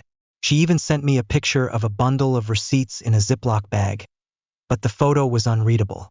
After weeks of follow-ups and her promises to do it tomorrow or this week for sure, Sandra finally uploaded a bulk entry to Splitwise, claiming over $250 worth of cleaning and miscellaneous expenses. I was shocked because, as far as I knew, I was the one who usually bought most of the cleaning supplies, per the cleaner's requests. Sandra never went to the store because, frankly, she couldn't cook to save her life. I asked her to clarify what miscellaneous meant, and she accused me of implying she was lying about the expenses. However, she still hasn't provided any specific receipts. To make matters worse, I recently called the electricity company and found out that the $900 electricity bill, for 2 months, hasn't been paid, despite Sandra marking it as paid on Splitwise. Apparently, she forgot to pay it, and the last recorded payment was in July. I haven't brought this issue up yet because the bill is in her name, but it's definitely making me question everything. At this point, I'm just exhausted from constantly chasing her for payment and trying to get clarity. Honestly, the amount of money involved is relatively small, only a couple of $100s, but I'm starting to get frustrated because it's not just about the money anymore. It's about the principle of the thing, especially given all the lies and excuses. The situation is complicated further by the fact that we're now in different countries and time zones, so it makes it even more difficult to resolve. So, am I the asshole for asking my ex-housemate to show receipts for the miscellaneous expenses? Or should I just let it go, since it's such a small amount in the grand scheme of things? Am I the asshole for ending a lifelong friendship because of lying? I, 28M, have a lifelong friend, 28M, who I've known practically my entire life. Over the years, though, I've started to realize that I can't stand his constant lying anymore. He lies about things that don't matter at all, non-consequential things, that seem to exist only to make him appear better or more important. These aren't just one-off fibs. It's a pattern that's been going on for years. Here are some examples of lies he's told. He owns a pharmacy. He runs a liquor business that sells liquor across the country. He's currently the side guy in an affair with a rich woman. He has millions of dollars in assets. He went undefeated in a fantasy football league and won it last year. His grandpa is dying. His grandma has dementia. One of the lies that really escalated my frustration happened after I opened up to him about the abuse I suffered as a child. His immediate response was to say that he had been abused by a female cousin. Disclaimer 1. I can't prove this is a lie, and I really hate to doubt anyone's trauma, especially when it comes to abuse. Disclaimer 2. Regardless of whether this was true, the timing of it made me regret opening up to him. I felt like, in that moment, my experience wasn't being acknowledged, and instead, he just shifted the focus to himself. He has also promised friends he could get things for them, like concert tickets for a sold-out show, only for the promises to fall through. For instance, he told a friend he could get tickets because of his job, and when the friend followed up and offered to pay whatever, it turned out that something happened and it didn't work out. There's also the fact that whenever we ask him if he wants to hang out and he says he's doing something or in a specific location, we know he's lying. He has his location shared with us on iPhone, but when we check, we often see that he's at home, even though he's told us he's somewhere else. The real issue is that it's become impossible to distinguish between truth and lies. For every lie he tells, just when we think we've caught him, he somehow manages to show evidence that makes it seem like he's not lying. Exhausting and confusing because it's hard to know when to trust him. I've tried to understand his behavior, thinking that maybe his lying is a coping mechanism because he feels lonely or insecure, but I'm honestly just too tired of it now. The lies are getting more frequent, and at this point it feels like a total lack of respect. While none of his lies have directly impacted my relationships with others, except maybe once or twice, it's wearing me down. It's become emotionally draining. Am I the asshole for preventing a shock collar for my dog? I recently moved into a new house with my in-laws, specifically my mother-in-law and father-in-law. The situation took a dramatic turn when we got into a heated argument in the family group chat, mostly because I was away at work at the time. Here's the issue. Since moving in, my mother-in-law has been adamant about putting a shock collar on my dog. Now, to give some context, my dog is not a particularly loud or disruptive animal. He only barks when he sees delivery people, or if someone slams a door, which is really just him responding to sudden sounds. Despite me telling her that my dog doesn't need a shock collar, and that he's not as problematic as they claim, my mother-in-law insisted that he barks at everything while I'm gone. I told them multiple times I didn't want a shock collar used on him, but they dismissed my wishes, saying they were going to put one on him anyway. It got to a point where I couldn't take it anymore, so I finally snapped. I told them that if I came home and found a shock collar on my dog, I would destroy it. As soon as I said this, everything went downhill. The conversation exploded.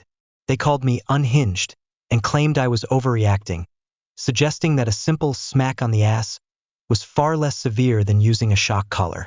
Now, mind you, this is coming from a woman who, before I married my wife, used to lock my dog in a tiny crate with a beagle in the garage. This wasn't a spacious crate. There was barely enough room for either of them to stretch out fully. And let's not forget, these were the same people who thought that this was acceptable behavior for a dog. The conversation spiraled even further when they accused me of being crazy and began bringing up personal details just to make nasty jabs at me. At that point, I decided to stop responding altogether. The real kicker? I'm now stuck in a 2-year lease with these people, and I have no idea what to do. I can't get out of this lease without facing significant consequences, and I'm living with people who clearly don't respect my boundaries when it comes to my dog. So now I'm stuck in this awkward and toxic living situation. I'm wondering if I overreacted here or if my reaction was justified. Was I wrong to stand my ground against the shock collar? Or am I blowing things out of proportion? Am I the asshole for uninviting a guest to my Christmas party? I, 31F, have been planning and hosting a Christmas party at my house. I've already decided on the theme, the time, the menu, and all the details. I invited my husband's stepmom, Amy, who is in her 30s, and her 4 to 5-year-old daughter to join us for the event. I sent her all the information, including the party start time at 11:30 a.m., the theme, and the menu. A few days later, we started discussing the party further, and Amy asked me if my parents would be attending. I explained that we already had a set guest list, and unfortunately, we couldn't add any more people, since we didn't have enough food or space for additional guests. She told me she wouldn't be able to make it at 11:30, but would arrive after noon, so she could spend some time with her parents first. I said that was fine, but that the party would be starting at 11:30 regardless. Then, things got a little more complicated. Amy told me she was going to bring food to the party: ham, mashed potatoes, cornbread, stuffing, and dessert. While I appreciated the gesture, I told her we already had turkey and 5 large side dishes prepared and that we didn't need another full meal. I said she was welcome to bring a dessert or maybe a side dish, but we didn't need the whole spread. She responded that she was just trying to help. The conversation about the party kept going on, and she continued to suggest things like having her daughter decorate our tree and wanting to know more about the theme and the food. I started to feel uncomfortable because it felt like I was losing control over the party that I had been planning for weeks. I spoke to a friend of hers, who suggested that I set clearer boundaries with Amy. So I did. This morning, I reached out to Amy and told her that I needed to know what time she planned to arrive, so we wouldn't start the kid games without her, and that I only wanted her to bring 1 dish, as we already had the food covered. She told me that she still wanted to bring the food, but would have us cook it instead. I explained that we just didn't have enough space for more food or decorations. Then, she mentioned bringing some decorations for the party to make it more festive, but I reminded her that the theme was already set, a gingerbread Grinch party, and I had already planned the decorations. At this point, she said she would back off and that she just wanted to be helpful, especially since they were moving in a couple of months and wanted to contribute. I told her that I appreciated the sentiment but had been planning the party for weeks, and that I just wanted to keep things simple. She then said she would show up around 1 p.m., stay for a little while, and leave early. I finally told her that, respectfully, it was my party and my house, and I had been putting a lot of effort into the planning and preparation. I said that if there was going to be any issues, maybe it would be best if she reconsidered coming. I told her that I'd love for her to come, but I didn't want any problems while I was decorating and cooking everything. Her friend later told me that I was being a jerk for not accepting her help and for uninviting her, saying she was just trying to be kind and helpful since they were moving away soon. Now I'm wondering if I took things too far. Was I wrong to set such strict boundaries and uninvite her? Did I go overboard by not letting her bring anything or take part in the party preparations? Am I the asshole? Am I the asshole for worrying about my sister? I, 22F, have a sister, 31F, who's engaged to a guy she's known for less than a year. They briefly broke up after she found out he had a troubled past. He once planned to join a terrorist group when he was a teen, which got him a long sentence. Despite this, she decided to get back with him, though she hasn't told our parents about this part of his history. I'm not so concerned with his past because he seems to have turned his life around, but there are other things that worry me. My biggest concern is that my sister is rushing into this relationship and moving across the country for a guy she's barely spent time with. They've met in person for a total of 10 days, 5 of which were for their engagement, and he doesn't have a stable job. He's bought a ring and a house, promising to pay off the mortgage, but he's struggling financially. Additionally, he didn't do anything for their engagement reception, showed up unprepared, and had to be driven to the mall to buy a suit. What really bothers me is his attitude. He's homophobic, thinks voting is stupid, and even joked about joining a terrorist group again if he wasn't so scared of getting locked up. I've tried talking to my sister, telling her she's rushing into things, and that this guy needs to get his life together before marriage. But she insists we're just trying to stop her from being happy, and that she's an adult and can make her own choices. After I confronted her, she broke down and said I was not letting her make her own decisions. I got my other siblings involved, and now I'm wondering if I went too far. So, am I the asshole for worrying about my sister and trying to intervene in her engagement? Did I overstep by involving my siblings and confronting her about this guy? Am I the asshole for not going to my friend's 30th birthday party? I've known my friend A for 8 years. When we first met, we were both in our early 20s, living a party-centric lifestyle. After a year, I moved 3 hours away from her to a different town. In the beginning, she came to visit me 3 times in the first year, but it still involved a lot of partying, and we didn't connect much beyond that. Over the years, my life has changed a lot. I got a partner, went to university, started working full-time to support myself, as I don't have family besides my sister.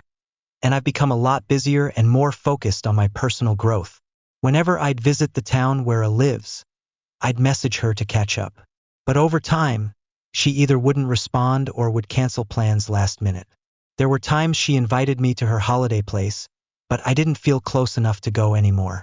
Despite all this, we stayed in touch through messages, but I gradually stopped reaching out when I visited since she never seemed to follow through. Recently, she visited near my town and I arranged to meet up with her. My partner and stepdaughter came along, but once again, she ghosted me and didn't reply to my messages. Now, A is having her 30th birthday party today, and it's 2.5 hours away. Initially, I said I could go, but my schedule is really packed. I'm in the final weeks of my first year as a school teacher. I just graduated from university a month ago, and I'm receiving weekly treatment for PTSD, which is exhausting. I told her I couldn't attend the party but would love to take her out to lunch in a couple of weeks when I'm in her town. Her response was that she knew I wouldn't come, and then she accused me of always doing this. She said, "Why couldn't I drive 2 hours?" And then told me our friendship was done before unfriending me on everything. Here's the thing. I understand that she's upset, but her past behavior has made it hard to maintain a connection. She's often flaked on me or ghosted me when I tried to make plans. I've tried to keep the friendship going, but her unreliability has made it difficult to feel comfortable continuing to invest in it. So, Reddit, am I the asshole for not going to her 30th birthday party? I was hoping to make it up to her later, but it seems like that's no longer an option. Should I have pushed myself to go despite everything? Am I the asshole for distancing myself from my in-laws and temporarily not allowing them to see my baby after their behavior? I'm reaching out because I'm feeling a lot of anger and frustration after several months of tension with my in-laws, and I'm wondering if I'm being unreasonable. It's been a constant pattern of them making comments that imply I don't know what I'm doing as a parent or that I'm a horrible one. I've been letting it slide for months, But today was the breaking point.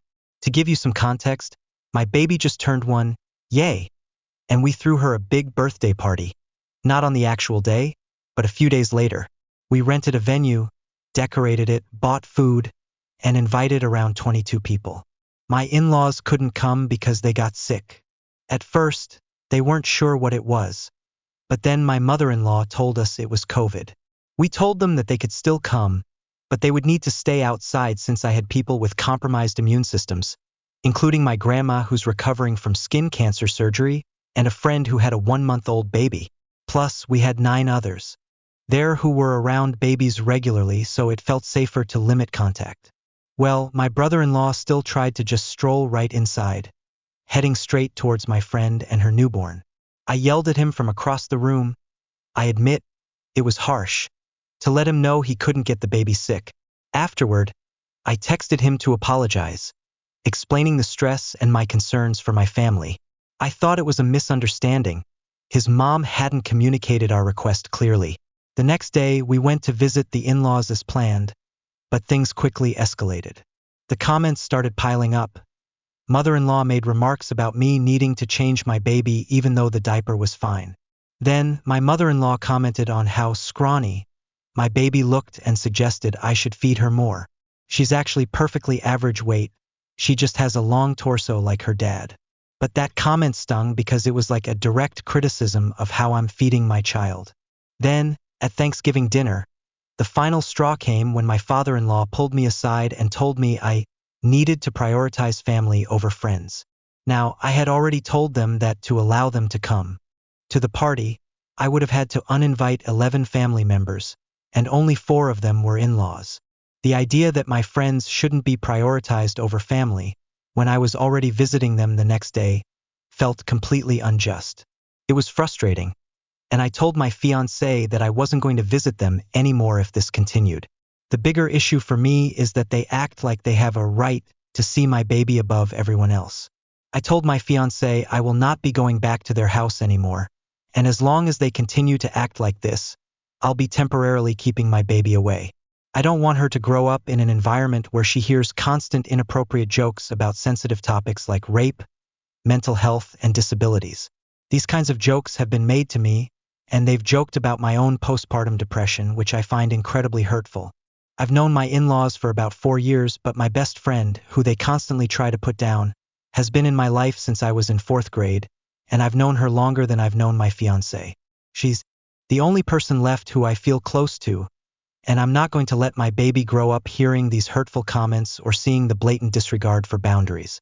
To make things even more complicated, my fiancé has tried to stand up for us and set boundaries with his family too, but they only follow them for a short time before slipping back into old habits. It's honestly exhausting. So, am I the asshole for distancing myself from my in-laws and temporarily not allowing them to see my baby?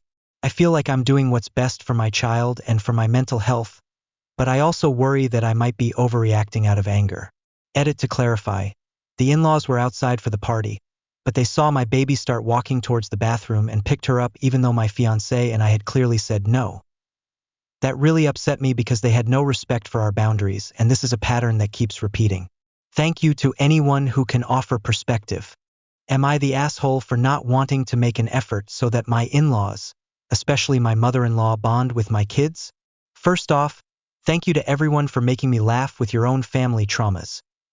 Your stories really lighten my day. Grinning face with sweat now. To the question, AITA for not wanting to make an effort so that my in-laws, especially MIL, bond with my kids? My in-laws live in another country, and they have 4 grandchildren in total. My kids, B and C, are the youngest, while A, 2.5 years old, and D, 6 months old, are my brother-in-law's children. Ever since A was born, my MIL has made a habit of calling my husband every time A is with her. She goes on and on about how amazing A is, which is fine. I understand she's A's first grandparent, and the excitement makes sense, even though it's honestly boring to FaceTime with a baby. But now there are 4 grandkids, so it's getting a little one-sided.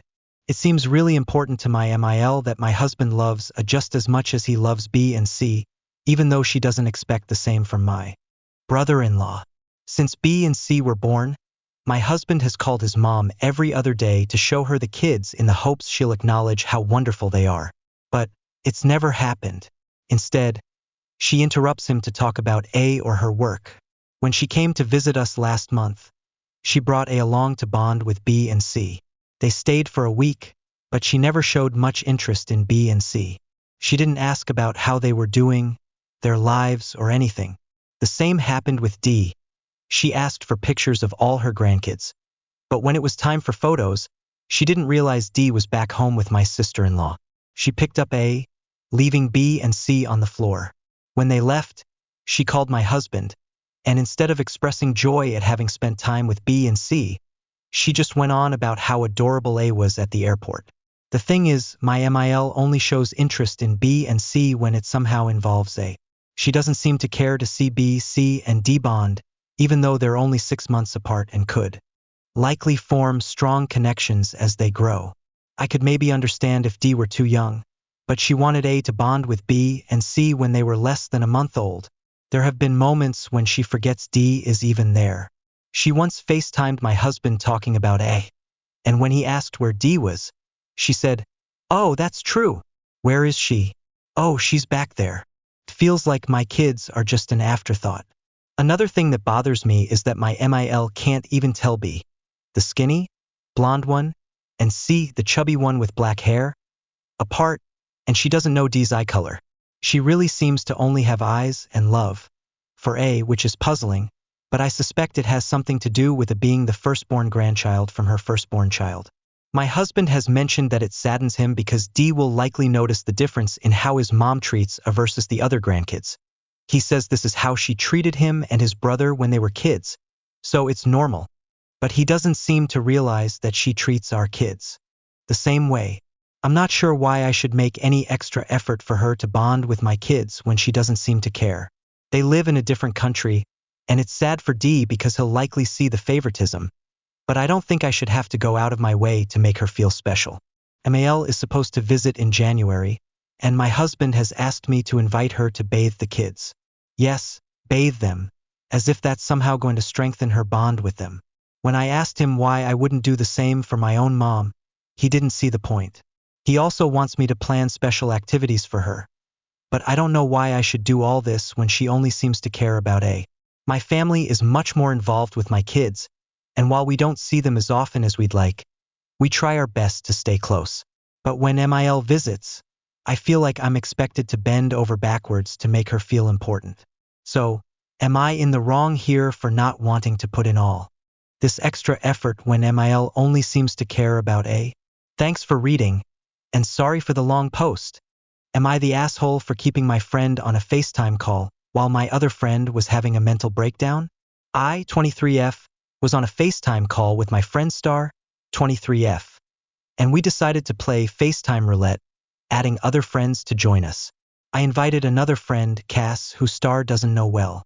Cass joined the call pretty drunk and immediately started venting about some family issues and her mental state. She acknowledged Star by saying, "Star must think I'm crazy," but then kept going with her rant. Star and I both tried to comfort Cass, but then we shifted to a more lighthearted topic, talking about guys, which everyone seemed to enjoy.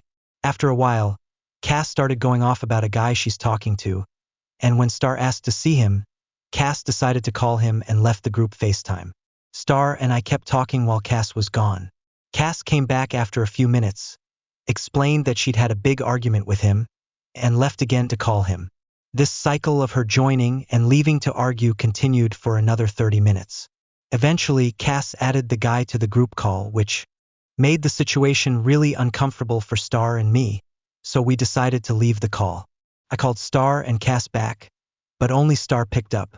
Later, Cass called me individually, and I added her back to the group call with Star. At one point, Cass asked me to join a call with the guy, so I could hear him yelling at her.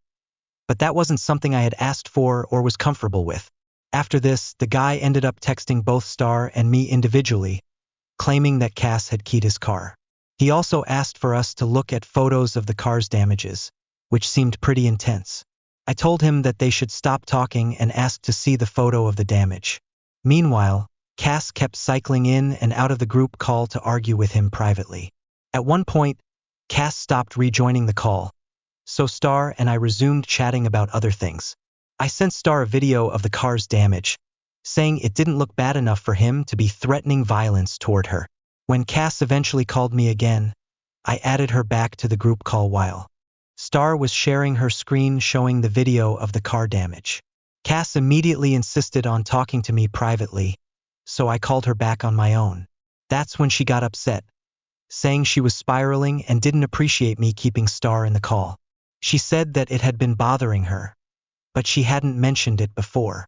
I apologized and explained that I thought she was okay with Star being there since she had interacted with her earlier. Cass hung up, and I texted her an apology, offering to talk things out. But shortly after, I realized she had blocked me. So, I'm wondering, am I the asshole here? I didn't think Cass had an issue with the group dynamic, since she was fine with it earlier and hadn't expressed any discomfort. Was it wrong for me to keep Star on the call when Cass didn't explicitly ask for privacy until much later? Am I the asshole for admitting that I don't trust my mom? Background. When I was around 11 or 12, my parents rarely fought, and when they did, it was resolved within a few hours. But there was one fight that was different. I don't remember what the argument was about, but at one point, my older sister came into my room and told me that our mom was leaving and that I needed to convince her not to. For a kid, being told your mom might leave like that was incredibly scary. I spent the next 20 minutes crying and begging her to stay, while she packed her bag and ignored me. Eventually, she left. My dad went after her, but she left anyway. The next day, she came back like nothing ever happened. No one talked about it, not my dad, not my siblings. Everyone acted like nothing was wrong, but I couldn't just move on from it. I didn't talk to her for days afterward. That moment stuck with me. Ever since then, I've had this constant, nagging thought in the back of my mind that my mom could just leave again at any time and there would be nothing I could do about it. Because of that, I started avoiding any kind of conflict with her. If she got mad at me for something, I would stay quiet, thinking it was better than saying the wrong thing and risking her leaving again. This has made me emotionally distant from her. I can talk to my dad openly, but I can't seem to talk to her the same way. The situation that brought this up happened when I borrowed her car. One morning it wouldn't start, so I called my dad to help me out. She found out later and got upset that I called him instead of her. An argument started, and during it, she said, "You're my son, and it's like you're constantly afraid to tell me anything." That's when I admitted that I am afraid of telling her anything. I told her that I'm always thinking about the time she left when I was a kid. She didn't respond, just left the conversation. Now, my siblings and dad are saying I shouldn't have brought it up at all. They think I should have just kept quiet to avoid conflict.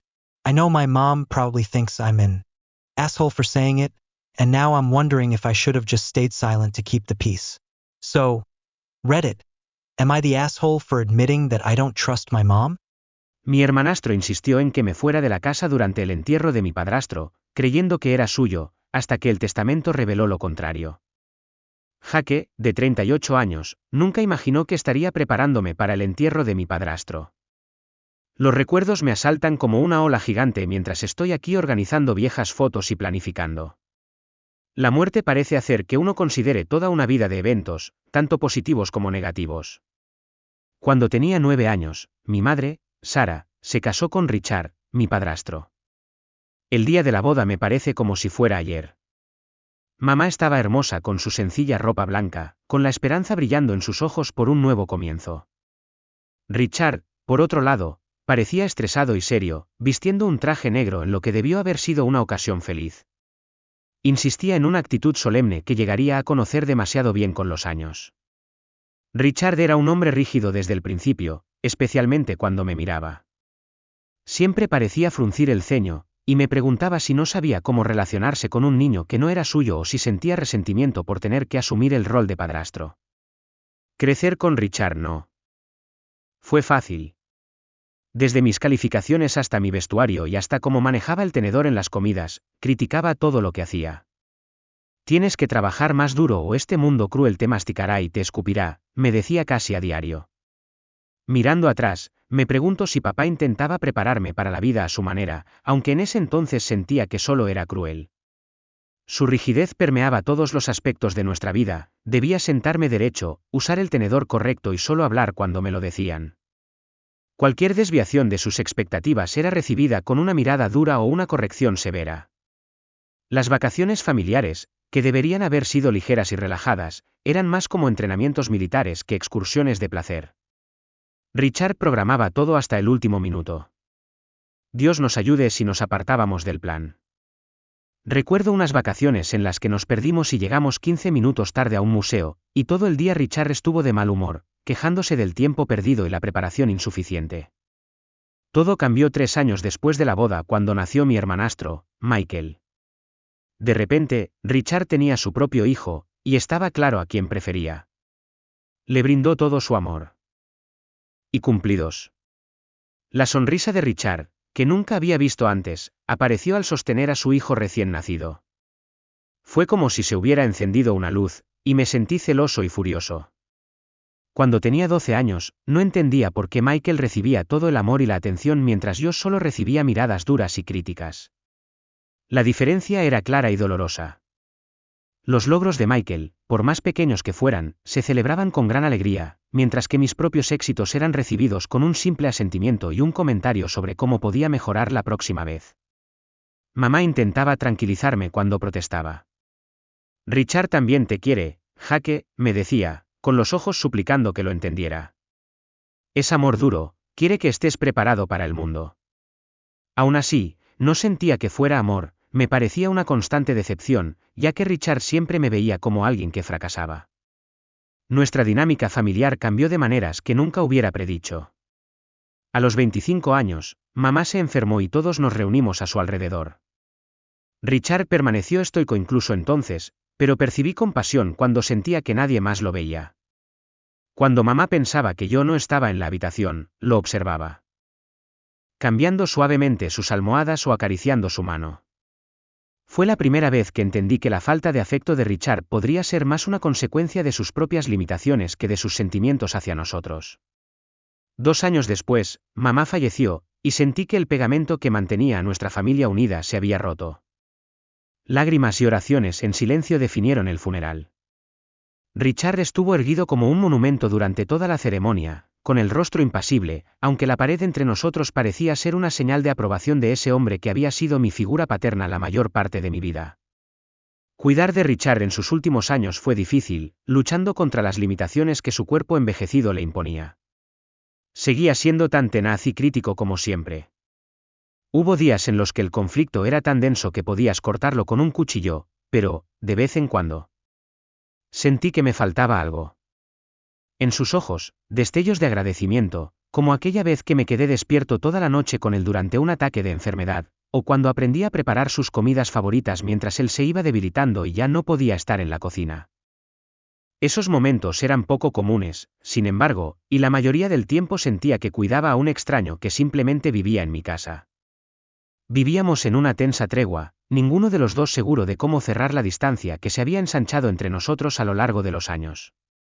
El carácter de Richard hizo que nunca considerara tener una relación o casarme, no quería que mi esposa o novia enfrentara los mismos problemas que yo. Richard se fue a los 65 años, tomado inesperadamente por un infarto en la noche. Todos estaban mostrando respeto mientras me preparaba para su entierro.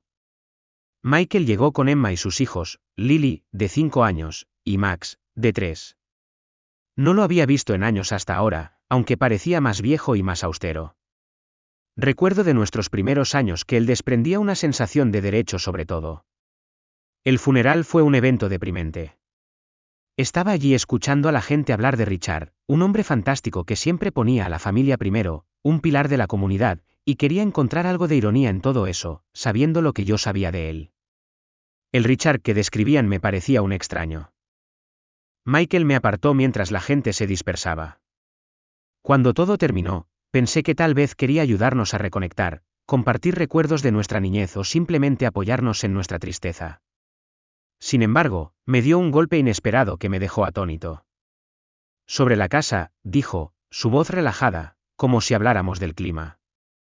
Voy a necesitar que te vayas para fin de mes. Miré confundido. ¿De qué hablas?, le pregunté. Él suspiró y me lanzó una mirada intencionadamente vaga. Claramente, la casa fue dejada para mí. Soy su hijo legítimo, nunca pensaste que te la dejaría a ti. Me sentí como si me hubieran golpeado en el estómago. Así fue como terminó todo, después de todos estos años tratando de ser el hijo que Richard quería y de cuidarlo. Parte de mí quería luchar por lo que sentía que había ganado a lo largo de años de vivir conscientemente, pero otra parte de mí, la que todavía se sentía como ese niño de 9 años buscando afirmación, quería retirarse. Está bien, respondí con la voz vacía. Me iré antes de fin de mes. No solo por Richard, sino por la familia que nunca tuve realmente, por el vínculo que siempre. Esperé que creciera entre Richard y yo, pero que nunca sucedió. Mientras veía a Michael alejarse, con el brazo sobre Emma y los niños corriendo adelante, esa noche comencé a empacar entre cajas de recuerdos que no estaba seguro de querer guardar. Ordenando años de pertenencias acumuladas, no pude evitar preguntarme si Richard tenía razón todo el tiempo. A veces, terminas con nada para mostrar por ello. El mundo es duro. Am I the asshole for sending my sister flowers anonymously and making her husband upset? I am 37. Have always been close to my sister. F. 35. We talk regularly, and during one of our conversations, she told me she had been feeling really depressed and overwhelmed lately. As we were talking, I could tell she was holding back tears. So, I decided to do something nice for her. I contacted a local florist and placed an order for some flowers. I had them delivered to my sister's workplace with a note reading, "Thinking of you." A few hours later, the florist called me and told me that a man had been calling them nonstop, demanding they tell him who sent his wife the flowers. They tried to explain that it was against their policy to reveal that information, but the man wouldn't take no for an answer. Apparently, he became so aggressive and threatening over the phone that the shop called me up and asked for my permission to reveal the name of the sender to him. The man, of course, was my brother-in-law. It turns out that my sister had called her husband and thanked him for the flowers. He told her he hadn't sent any and accused her of having an affair. He believed that her affair partner had sent them, which is why he called the florist in such a frantic, irrational state, demanding names. Now, my sister is more depressed than ever, and she has been fighting with my brother-in-law ever since. My friends think I should have included my name on the card. They say that if I had done that, this whole blow-up would have never happened. I, however, think it's my brother-in-law's fault. He was the one who couldn't control his temper. So, Reddit, am I the asshole? Next story. My GF wants to move across the world for her ex-me and my partner have been together for about a year. So just yesterday, my girlfriend, F18, decided to tell me, F17, that she wants to leave the US and live in Australia within 2 years. We are long distance, only 6 hours away by car. I can't imagine her across the world from me, waking up when I'm going to bed and all. But that's not the part I'm worried about most. Guess why she chose Australia? Because her ex, aka her best friend, lives there and has offered to help her pay for expenses and all. Now this bothers me a lot and I feel very betrayed because my partner and me talked about moving in together and then them getting disability. They have a lot of health conditions and cannot work, and that I'd take care of them because I'll be getting a healthcare job next year. I can't sleep at night and it's my thought first thing in the morning. Feels like a bad dream I can't wake up from. Me and my GF both have depression and anxiety and a bunch of things on top of it. We were supposed to be there for each other and move in together and be happy. But no, instead I'm getting left alone so she can live in a cheaper country with her best friend who apparently insists so. She claims having your partner and best friend take care of you financially is completely different. Also, she's so excited to live with him because they can finally meet. But what about me? She would not see my side at all about it and didn't understand why I'm so hurt and betrayed.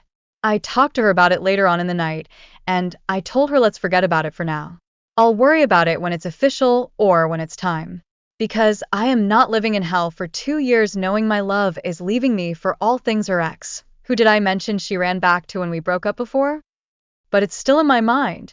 Like I mentioned, I have depression and therefore I see no future. With her, I had that. I had a near future with her. Just next year we made plans to move in together. I don't know what to do. I can't lose her. She's my everything. She claims I'm her person, and all then she does this. I don't know if anyone will even read all this. It's all giving me derealization, honestly. I just need some advice. Next story. Am I the asshole for leaving home after my partner let his son invite 5 friends for a sleepover when I'm recovering from major surgery, without discussing it with me first? I, 44, female, had major surgery last week. I'm home recovering and off work for 2 weeks, with 4 to 6 weeks of recommended recovery time before I can resume a relatively normal routine.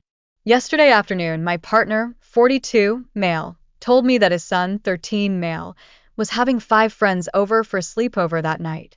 It's now Saturday, where